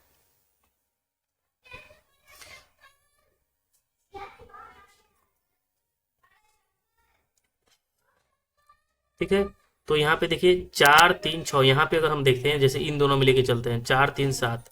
ठीक है, 4 3 6 और 4 5 1। तो यहाँ से देखिए लिखिए ऊपर से जिधर से चलना है चलिए 4 लिखिए, फिर 6 लिखिए, फिर 3 लिखिए। उसी प्रकार इधर से चलिए 4 5 और 1। बोल रहा है 2 का विपरीत, तो 2 का विपरीत हो जाएगा 4 आंसर। ठीक है, बहुत ही आसानी से इसको बना सकते हैं। थोड़ा सा डायग्राम छूट गया तो उसके लिए माफी। नेक्स्ट है क्वेश्चन हमारा 73 नंबर क्वेश्चन कि चींटी जो है एटलिंग है तो हिरन क्या है। ठीक है, चींटी जो है एटलिंग है, ठीक है, चींटी क्या है, एटलिंग है, तो हिरन क्या है, तो हिरन जो है वो मिग्र छौना है। ठीक है, वो बच्चा से संबंधित है। चींटी के बच्चे को जो है एटलिंग कहा जाता है, उसी प्रकार हिरन के बच्चों को जो है मिग्र छेना कहा जाता है। हिरन को क्या कहा जाता है, मिग्र कहा जाता है। और यहाँ तो ऑप्शन ऑप्शन से ही समझ सकते हैं, बछेरा पिल्ला नहीं होगा। ठीक है, अगला क्वेश्चन हम लोग देख लेते हैं 74 नंबर क्वेश्चन। नेक्स्ट क्वेश्चन की देखिए, एक निश्चित कुट भाषा में बॉस को ये लिखा जा रहा है, उसी प्रकार डील को जो है लिखा गया है। डील को क्या लिखा जा रहा है, तो डील को लिखा जा रहा है ये। ठीक है, तो उसी प्रकार गेन को क्या लिखा जाएगा भाई, समझना है यहाँ पे। बॉस का कोड कितना होता है, 2 होता है। ओ का कोड कितना होता है, ओ का होता है 15, लेकिन लिखा गया। अब बताइए इसमें क्या किया गया हो गया, बॉस 2 1 6 7 हो गया है।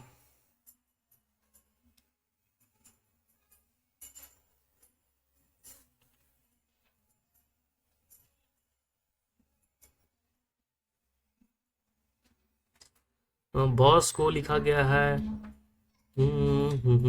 बॉस को लिखा गया है 2 1 9 6 7। ठीक है, डील को लिखा गया है 19 19 24 24।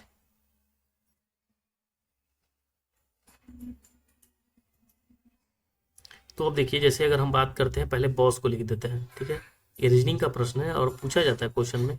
और बॉस का कोड कितना होता है, बॉस बी का कोड होता है 2, ओ का कोड होता है 15, और एस का कोड कितना होता है, तो एस का कोड होता है 19।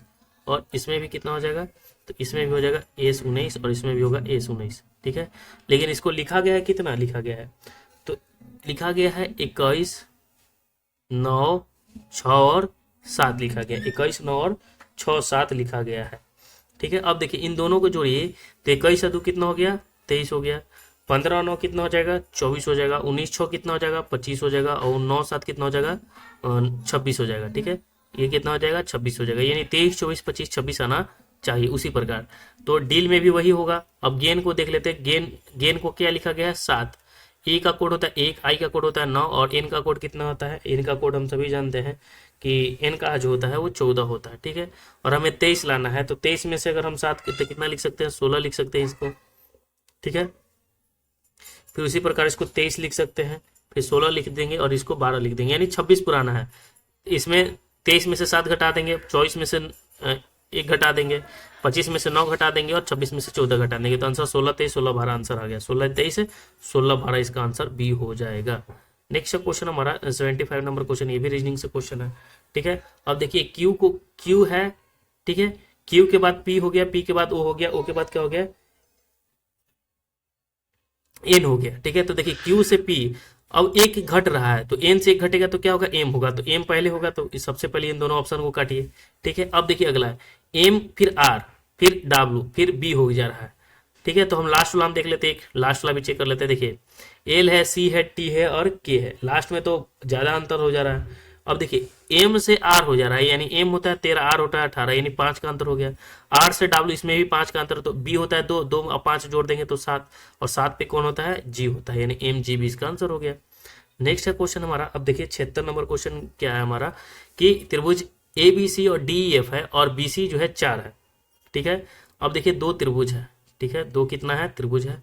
एक त्रिभुज हमने बना दिया,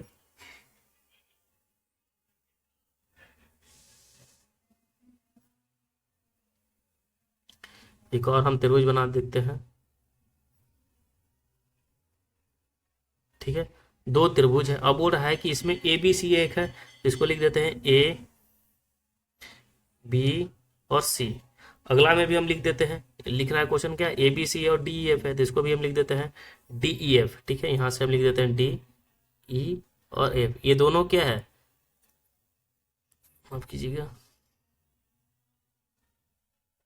डी ई एफ है। ठीक है, बीसी जो है 4 है, इसमें बीसी कितना है, 4 है, और एफ कितना है, 5 है। और त्रिभुज का क्षेत्रफल दिया हुआ है कितना, 80 दिया हुआ है, तो कुछ नहीं करना है, 4/5 क्या कर देना है, 4/5 कर देंगे। जैसे एक का क्षेत्रफल दिया हुआ है कितना, एबीसी का क्षेत्रफल दिया हुआ है 80। ठीक है, तो क्या कुछ नहीं करना है इसमें। जब भी ऐसा होता है क्वेश्चन में ना, तो क्या करना है कि क्षेत्रफल बराबर जो होता है उनका भुजा का स्क्वायर हो जाता है। ठीक है, तो देखिए इसको लिख देंगे 80। ठीक है, और बट्टा निकालना है डी एफ का ना, तो लिख देंगे त्रिभुज डी ई एफ, और बराबर भुजा का स्क्वायर कर देंगे, तो 4 का स्क्वायर और बटा 5 का स्क्वायर, यानी 16 बटा कितना हो जाएगा 25 हो जाएगा। ठीक है, और 16 पचे 80 हो जाएगा और 25 पचे कितना हो जाएगा 125 सेंटीमीटर, आंसर हो गया। बहुत ही आसानी से इसे बना सकते हैं।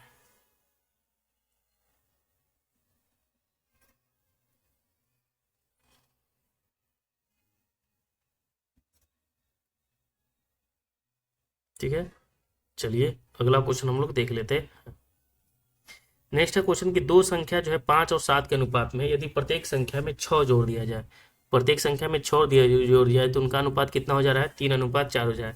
तो दो संख्या है, ठीक है, दो संख्या कितना कितना है 5 और 7 है, तो चलिए लिख देते हैं कि 5 और 7 है, दो संख्या है 5 और 7 है, और इसमें जो है 6 जोड़ दिया जाए, तो मान लेते हैं कि 5 100 और 7 100 है, इसमें 6 जोड़ दिए जाते हैं, इसमें 6 जोड़ दिया जाता है, 6 जोड़ दिया जाता है, तो ये जो हो जाता है अनुपात 3 और 4 हो जाता है। ठीक है, अब इसको सॉल्व कर देंगे, क्रॉस मल्टीप्लीकेशन करेंगे तो 4 बचे कितना हो जाएगा 20 100 हो जाएगा, और 6 चौके कितना हो जाएगा 24 हो जाएगा, उधर करेंगे तो 7 21 से 100 हो जाएगा और 6 18 हो जाएगा। अब देखिए यहाँ पे 20 में से कहीं जाएगा तो x बच जाएगा, और इधर इसको लेके चले जाएंगे, 18 में से 24 हो जाएगा तो कितना हो जाएगा 6, यानी x का मान आ गया 6। तो बोल रहा है कि उस संख्या बताना है। ठीक है, तो संख्या बताना है, तो संख्या कितना है 5 1 है, तो 6 5 30 हो जाएगा, तो 1 30 और 7 6 42, यानी हो गया आंसर 30 और 42। चलिए नेक्स्ट क्वेश्चन हमारा कि दो पर्यटन बस एक ही बिंदु पर प्रस्थान करते हैं, उस पर समकोण बनाती है, तो दो सड़कों पर क्रमशः 48 किलोमीटर और 36 किलोमीटर चाल से चलती है, तो 15 सेकेंड बाद बसों के बीच की दूरी हमें निकालना है। ठीक है, तो कुछ नहीं करना है इसमें, ये भी हम आसानी से बना सकते हैं। देखिए दो पर्यटक बस एक ही बिंदु से चलना जो है प्रारंभ करते हैं, ठीक है, और समकोण बनाते हैं। कैसा बनाता है समकोण बनाता है। ठीक है, समकोण बना देते हैं। ठीक है, जैसे हम इसको लिख देते हैं ए बी और सी। अब बोल रहा है क्वेश्चन क्या है, समकोण बना दिया दो सड़क पर क्रमशः 48 और 36, यानी एक तरफ जो है 36 के स्पीड से और एक तरफ जो है 48 के स्पीड से, दो सड़क हो गया। तो बोल रहा है कि 15 सेकंड बाद बसों के बीच की दूरी ज्ञात करना है। अब मान ली कि एक बस यहाँ पहुंच गया और एक बस यहाँ पहुंच गया, तो इन दोनों के बीच की, तो सबसे पहले इन दोनों का हम एच निकालते हैं, कर्ण बराबर हम सभी जानते हैं कि लंब स्क्वायर प्लस आधार स्क्वायर होता है। ठीक है, तो 48 का स्क्वायर और 36 स्क्वायर, तो 48 का स्क्वायर कितना होता है 2304, तो हम डायरेक्ट लिख देते हैं 2304। ठीक है, 2304 प्लस उसी प्रकार अगर हम 36 का स्क्वायर करेंगे तो कितना हो जाता है 1296 होता है 36 का स्क्वायर। अब इन दोनों के जरिए 2300 और 1200 कितना हो गया, 2300 और 1200 जो हो गया वो 35 हो गया, 3596 कितना हो जाएगा 36 हो गया। ठीक है, 96 और 4 36, यानी 100 यानी 36 हो गया। 3600 का वर्गमूल कितना होगा 60 किलोमीटर प्रति घंटा, 60 किलोमीटर प्रति घंटा। तो बोल रहा है कितना 15 सेकेंड के बाद। तो अब देखिए स्पीड दूरी निकालना है हमें, तो 4 कर दिए और गुने दूरी बराबर 4 गुने समय, और 5 बटा कितना है 15 है ना, तो 15। अब यहाँ मीटर में दिया हुआ है तो इसको कितना 5 बटा 18 से करना पड़ेगा हमें। ठीक है, तो ये ध्यान रखना है। अब देखिए इसको हम सॉल्व कर लेते हैं, तो 3 पचे कितना हो जाएगा यार, 3 पचे 15 और 6 18, 6 दहा के 60, तो 10 दिया 30 पचे कितना हो जाएगा 150 मीटर, इसका आंसर हो गया। आसानी से बन गया, आसान क्वेश्चन ही था। नेक्स्ट है क्वेश्चन कि बराबर आयतन वाले तीन घनों के सिरे सटाकर आपस में जोड़ दिया जाता है, तो यदि घन का विकर्ण 6√3 है तो परिणामी घन का पृष्ठीय क्षेत्रफल हमें ज्ञात करना है। परिणामी घन का क्या निकालना है, पृष्ठीय क्षेत्रफल निकालना है। तो घन का विकर्ण क्या होता है भाई, हम सभी जानते हैं कि √3 होता है, तो √3 बराबर कितना दिया हुआ है √3 दिया है, √3 से √3 खत्म, यानी भुजा निकल के आ गया कितना 6, और घन को जोड़ा जा रहा है 3 घन में, तो 3 घन में जोड़ा जा रहा है तो 3 से हम गुना कर देंगे, तो घन का जो है निकल जाएगा, तीनों घन की चौड़ाई कितनी निकल जाएगी 18, और घन का पृष्ठीय क्षेत्रफल क्या होता है 2 × LB + BH + HL। ठीक है, तो 2 × LB 6 गुने 18 हो जाएगा, प्लस BH यानी 18 गुने कितना हो जाएगा 6 हो जाएगा, और HL यानी 6 गुने 6 हो जाएगा। ठीक है, अब इसको सॉल्व कर लेते हैं, तो 2 गुने 18 में 6 से गुना करेंगे तो कितना हो जाएगा 108, और प्लस 18 में 6 से गुना करेंगे तो 108, और प्लस 6 कितना हो जाएगा 36। अब देखिए 100 100 200 हो गया, और 230 हो गया, 230 8 8 16, ठीक है, 246 और 6 कितना हो जाएगा 252, और 252 में 2 से हम गुना कर देंगे। ठीक है, इन सबको जोड़ने पर 252 आ जा रहा है, 2 से गुना कर देंगे तो 25 दूनी 50 और 2 दूनी 4 यानी 504 सेंटीमीटर स्क्वायर आंसर आ जाएगा। चलिए अगला क्वेश्चन हमारा है यहाँ पे देखिए 80 नंबर क्वेश्चन हमारा है कि, ठीक है, तो यहाँ पे हमारा है 80 नंबर क्वेश्चन। 80 नंबर क्या कह रहा है क्वेश्चन, ये देखिए सभी जो है रूट के अंदर ही है, ये सभी क्या है रूट के अंदर ही है, सबसे पहले हम बता दे रहे हैं, ठीक है। ये रूट के ही अंदर है, रूट वन प्लस साइन है और बटा इसका रेशनलाइज कर देना, कुछ नहीं करना। जैसे अगर हम बात करें, क्वेश्चन ये है हमारा कि वन प्लस साइन है और बटा वन माइनस साइन है। हम सभी जानते हैं कि ये क्वेश्चन रहता है तो इसको रेशनलाइज करते हैं, तो रेशनलाइज करेंगे तो यही हो जाएगा, यहाँ पे वन प्लस साइन ए हो जाएगा और नीचे क्या हो जाएगा, वन माइनस साइन ए हो जाएगा, ठीक है। अब इसको ऊपर करेंगे तो वन प्लस साइन का स्क्वायर हो जाएगा, वन प्लस साइन ए का स्क्वायर हो जाएगा और बटा वन का स्क्वायर माइनस साइन का स्क्वायर हो जाएगा, ठीक है। तो अब देखिए स्क्वायर से रूट खत्म कर दीजिए, ये भी तो स्क्वायर है तो स्क्वायर स्क्वायर से खत्म हो जाएगा। तो one one one minus sine square क्या लिख सकते हैं, तो कॉस, ऐसे देखिए इसको नहीं समझ आ रहा तो फिर से हम आपको बताते हैं। यहाँ पे देखिए उसको ऊपर हम लिख सकते हैं root under one plus sine A का स्क्वायर लिख सकते हैं, ठीक है। और बाई नीचे one minus sine, one square minus sine square हो जाएगा, तो वन माइनस साइन स्क्वायर क्या होता है, कॉस स्क्वायर ए होता है, कॉस स्क्वायर ए होता है। अब देखिए स्क्वायर से क्या हो जाएगा, ये रूट खत्म, कहानी खत्म हो जाएगा, तो वन बटा कॉस ए हो जाएगा और साइन ए बटा कॉस है, तो वन बटा कॉस ए क्या होता है, सेक ए होता है और प्लस वन बटा साइन बटा कॉस का होता है तो टैन ए होता है, तो सेक ए प्लस टैन ए इसका आंसर हो जाएगा, ठीक है। तो ये ध्यान रखना है, सेक ए प्लस टैन ए इसका आंसर हो जाएगा, ठीक है। तो यानी बी इसका आंसर होगा। अगला क्वेश्चन है 81 नंबर क्वेश्चन। अब देखिए 81 नंबर जो क्वेश्चन है ना, अब यहाँ से हिंदी हमारा शुरू होता है। अब बोल रहा है कि गलत वर्तनी, इंग्लिश है, इंग्लिश का क्वेश्चन है, गलत इसमें से वर्तनी का जो है चूज करना है कि इनमें से कौन सा जो है गलत लिखा हुआ है। तो देखिए डिक्टेट सही लिखा हुआ है, डिक्टेट मतलब क्या होता है, डिक्टेट मतलब होता है तानाशाही करना होता है, ठीक है।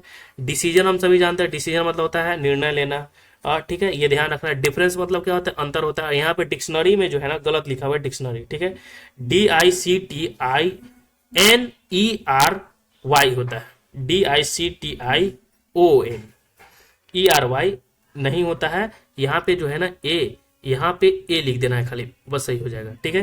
क्या होता है, DICTIONARY, डिक्शनरी, नरी, ठीक है, तो नेरी लिखा हुआ है तो ये गलत हो जाएगा। चलिए 82 नंबर क्वेश्चन हमारा है कि दिए गए शब्द का उपयुक्त विलोम बताना है, ठीक है। अब यहाँ पे देखिए लोथ, लोथ का मतलब क्या होता है, लोथ का मतलब होता है घृणा करना, लोथ का मतलब क्या होता है, घृणा करना, ठीक है। तो किसी से हम घृणा करेंगे तो घृणा का उल्टा क्या होगा, किसी का प्रशंसा करना, ठीक है। तो ये देखिए डिटेस्ट मतलब होता है नफरत करना, तो ये भी नहीं होगा। एडमायर का मतलब क्या होता है, एडमायर का मतलब जो होता है प्रशंसा करना, एडमायर का मतलब क्या होता है, प्रशंसा करना, तो यही हमारा उत्तर हो जाएगा, प्रशंसा करना, ठीक है, प्रशंसा करना, बी आंसर हो जाएगा। डिस्पाइस के बाद डिस्पाइस मतलब होता है निंदा करना, लोथ का डिटेस्ट, डिस्पाइस, ठीक है। एबोर मतलब ये होता है घृणा करना, ठीक है। ये सभी क्या है, तो सभी जो है एक ही वर्ड है, ठीक है।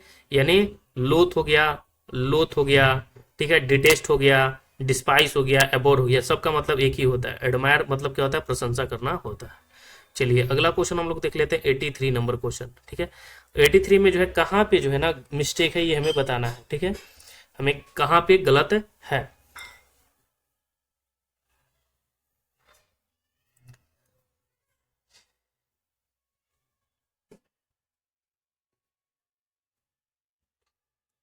अब यहाँ पे देखिए लिखा हुआ है क्वेश्चन क्या है कि 80 rupees too much for this leather bag which is looking so old, यानी जो है ना 80 रुपया जो है ना बहुत ज्यादा है इस बैग के लिए, which is looking for old, ये कैसा दिखाई दे रहा है, तो बहुत पुराना है, ठीक है। तो 80 रुपीज क्या है, बहुत ही ज्यादा हो गया। तो यहाँ पे गलत क्या है, तो देखिए 80 रुपीज लिखा हुआ है, यहाँ पे 80 रुपीज लिखा हुआ है, तो यहाँ पे जो होगा ना वो क्या होगा, सिंगुलर वर्ब आएगा, यानी यहाँ पे इज लगेगा, ठीक है। तो यानी यहाँ पे हमारा क्या हो जाएगा, इज हो जाएगा, तो यही हो जाएगा हमारा सेंटेंस सही। चलिए नेक्स्ट है क्वेश्चन हमारा 84 नंबर क्वेश्चन, कह रहा है कि दिए गए शब्द का सबसे उपयुक्त विलोम बताना है। बीनीथ का मतलब क्या होता है, तो देखिए अगर हम बीनीथ जो होता है ना, बीनीथ, बीनीथ मतलब होता है नीचे, बीनीथ मतलब का मतलब क्या होता है, नीचे, और नीचे के उल्टा क्या होता है, ऊपर, ठीक है। तो एबव, एबव का मतलब क्या होता है, ऊपर होता है, तो यही आंसर हो जाएगा एबव, ठीक है। एबव का मतलब होता है ऊपर, ठीक है, ये ध्यान रखना है। बियॉन्ड के मतलब क्या होता है, से बाहर होता है। अंडर का मतलब नीचे, बिलो का मतलब हम सब जानते हैं नीचे ही होता है, 85 नंबर क्वेश्चन हमारा है कि रिक्त स्थानों को भरने के लिए सबसे उपयुक्त विकल्प का चयन करना। ठीक है, the new employ said that, यानी जो नया एम्प्लॉय है वो कहता है कि he was of doing the job well. ठीक है, तो यहाँ पे क्या हो जाएगा, आत्मविश्वास होना, यानी मतलब डूइंग द जॉब वेल में क्या आत्मविश्वास की बात कर रहा है, तो कॉन्फिडेंट की बात करें, यानी कॉन्फिडेंट यहाँ पे हो जाएगा। ठीक है, द न्यू एम्प्लॉय जो है said that he was confident of doing the job well, यानी वो जो कॉन्फिडेंट है जॉब को अच्छी तरह से करने के लिए, वो क्या है, कॉन्फिडेंट है, नया एम्प्लॉय है, फिर भी कहता है। ठीक है, तो यहाँ पे क्या हो जाएगा, कॉन्फिडेंट हो जाएगा। नेक्स्ट हमारा 86 नंबर क्वेश्चन कि दिए गए शब्द का सबसे उपयुक्त पर्यायवाची शब्द बताना है। अब बताओ कि कंपेटेंट का मतलब क्या होता है, कंपेटेंट।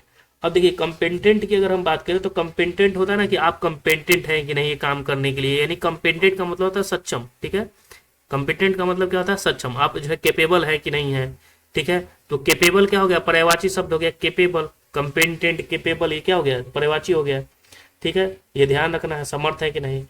कंपेयर मतलब क्या होता है, कंपेरेबल है, कंपेयर मतलब क्या होता है, तुलना करना किसी से। ठीक है, कंफर्टेबल हम सभी जानते हैं कि आरामदायक चीज को कंफर्टेबल कहा जाता है। ठीक है, कंफर्टेबल क्या होता है, कंफर्टेबल जो होता है अनुकूल होता है। ठीक है, ये भी ध्यान रखना है। 87 नंबर क्वेश्चन हमारा है कि दिए गए मुहावरे का सबसे उपयुक्त अर्थ बताना है। तो blow of fuse, blow of fuse का मतलब क्या होता है। ठीक है, ब्लो ऑफ फ्यूज का मतलब क्या, ये एडियम से मुहावरा है। ठीक है, तो ब्लो ऑफ फ्यूज का मतलब होता है आग बबूला हो जाना। क्या हो जाता है, आग बबूला हो जाना। ठीक है, तो टू फील सिक, बिल्कुल नहीं। टू रिएक्ट वेरी एंग्रली, हाँ, किसी को जो है वेरी क्रोध के रूप में जो है रिएक्ट करते हैं, यानी ब्लो फ्यूज हो जाता है, ब्लो ऑफ फ्यूज। ठीक है, ब्लो ऑफ फ्यूज का मतलब क्या है, आग बबूला हो जाना। तो आग बबूला आदमी होता है तो क्या होता है, एंगरली किसी से बात करता है, क्रोध में एकदम बहुत ज्यादा। ठीक है, 88 नंबर क्वेश्चन हमारा है कि निम्नलिखित वाक्य में भागों में विभाजित किया गया है, उनमें से एक त्रुटि हो सकती है, उस भाग का चयन करना है जो त्रुटि है। अब यहाँ पे इसमें से बताना है कौन सा त्रुटि है। ठीक है, ठीक है, तो क्वेश्चन क्या कर रहा है कि unless you don't work hard you will fail, अगर आप कड़ी मेहनत नहीं करेंगे तो आप फेल होंगे। ठीक है, तो यहाँ unless you don't work hard you will fail, तो यहाँ पे मिस्टेक कहाँ है ये हमें बताना है। तो देखिए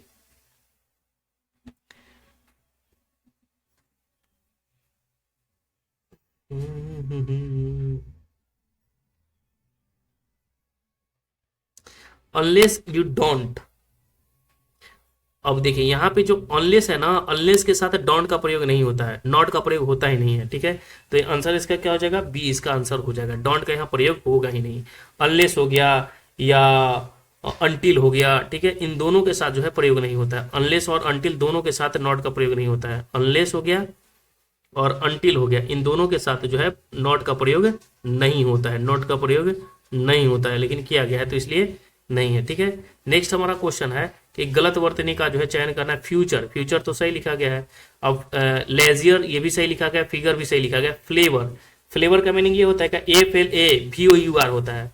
क्या होता है, FLAVOUR होता है। फ्लेवर मतलब क्या होता है, स्वाद। ठीक है, ये हम सभी जानते ही हैं। ठीक है, लेसियर मतलब क्या होता है, खाली समय, लेजी, लेसियर। नेक्स्ट है कि उस समय उस सबसे उपयुक्त विकल्प का चयन करें जो दिए गए जो है वाक्य में रेखांकित शब्द को जो है प्रतिस्थापित कर सकता है।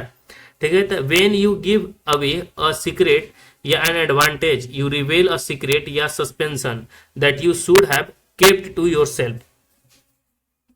ठीक है, तो देखिए सस्पेंशन का मतलब क्या होता है, यहाँ पे हम समझ सकते हैं। जो सस्पेंशन का मतलब जो होता है ना, ठीक है, सस्पेंशन का मतलब होता है निलंबन। ठीक है, तो निलंबन के स्थान पर हम इसको इन्फॉर्मेशन कह सकते हैं। ठीक है, क्या लिख सकते हैं, इन्फॉर्मेशन हम लिख सकते हैं। तो इसका आंसर हो जाएगा डी। नेक्स्ट है क्वेश्चन हमारा 91 की साहचर का उल्टा क्या होता है। देखिए साहचर है, अब साहचर का उल्टा जो अगर आपसे पूछे कि साहचर का उल्टा क्या होता है, तो साहचर का उल्टा होता है क्या, तो साहचर का उल्टा होता है अलगाव। क्या होता है, अलगाव। ठीक है, ये ध्यान रखना है, साहचर का उल्टा क्या होता है, अलगाव होगा। नेक्स्ट है क्वेश्चन हमारा कि प्रमाणिक शब्द के मूल शब्द में प्रत्यय का सही अलगाव बताना है। प्रमाणिक शब्द के मूल शब्द में जो है प्रत्यय के बारे में बताना है कि क्या है प्रत्यय। तो प्रमाण प्लस इक, इसको कैसे तोड़ा जाता है, प्रमाण इक, प्रमाणिक बोला जाता है ना, तो प्रमाण प्लस इक। ठीक है, तो ये देखिए ये तो है नहीं, ठीक है, दीर्घई तो है नहीं, यहाँ भी है प्रमाणिक गलत है, ये भी है गलत है, तो ये आंसर हो जाएगा क्या होगा, तो बी नंबर हो जाएगा। अगला क्वेश्चन हमारा है कि यद्यपि का संधि विच्छेद बताना है। ठीक है, संधि विच्छेद से क्वेश्चन पूछा जाता है एग्जाम में, तो ये ध्यान रखना है। यदि अपि, ठीक है, यदि अपि कहा जाता है, यद्यपि को क्या कहा जाता है, यदि अपि कहा जाता है। ठीक है, तो इसका आंसर क्या हो जाएगा, ए हो जाएगा। ठीक है, याद रखना है। ठीक है, ध्यान रखना है इसको, यपि नहीं होगा, यद्यपि नहीं होगा, यद्यपि नहीं होगा, यदि अपि होता है। यद्यपि का मतलब यदि अपि। नेक्स्ट है क्वेश्चन 94 नंबर क्वेश्चन।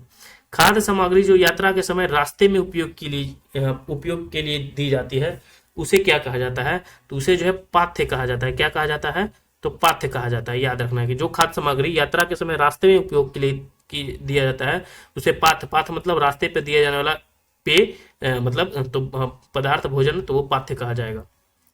ठीक है, चलिए नेक्स्ट 95 नंबर क्वेश्चन है कि जो क्षमा करने योग्य नहीं है। ठीक है, तो जो क्षमा करने योग्य नहीं हो उसे क्या कहा जाता है, तो उसे अक्षम्य कहा जाता है। यानी जो है ये क्षमा करने योग्य नहीं है, तो इसको क्या कहा जाएगा, अक्षम्य कहा जाएगा। ठीक है, याद रखना है और ध्यान रखना भी है। नेक्स्ट है क्वेश्चन हमारा कि कौन सा जोड़ा जो है समरूपी जो है भिन्नार्थ है। ठीक है, अवधि, ठीक है, अवधि, अवधि, ये जो है समरूपी जो है भिन्नार्थ है। ठीक है, एक समान है सर, अनुचर नौकर ये नहीं, आदि अनंत ये तो समरूपी नहीं, एक समान लग रहा है, अवधि अवधि। ठीक है, तो ये जो है भिन्नार्थ है, समरूपी, अलग अलग अर्थ भी होगा उन दोनों का। नेक्स्ट है क्वेश्चन हमारा, जैसे यहाँ पे देखिए, यहाँ एक अवधि जो लिखा होगा आपको ना इधर हर्षई, तो उसका मतलब होता है काल या समय, और एक इधर जो दीर्घई है धी में, उसका मतलब होता है देशीय भाषा है, अवधि से है। ठीक है, तो देखिए ये कहने का मतलब है कि दोनों समान लिखा गया है, लेकिन अर्थ दोनों का बदल जाता है। यहाँ पे ये अवधि जो है, इसका मतलब क्या होता है, समय होता है। क्या होता है, समय होता है। ठीक है, काल होता है। और एक इस तरफ अवधि लिखा गया है, इसका मतलब जानते क्या होता है, अवधि एक भाषा है। अवधि क्या है, एक भाषा है। ठीक है, ये भी ध्यान रखना है।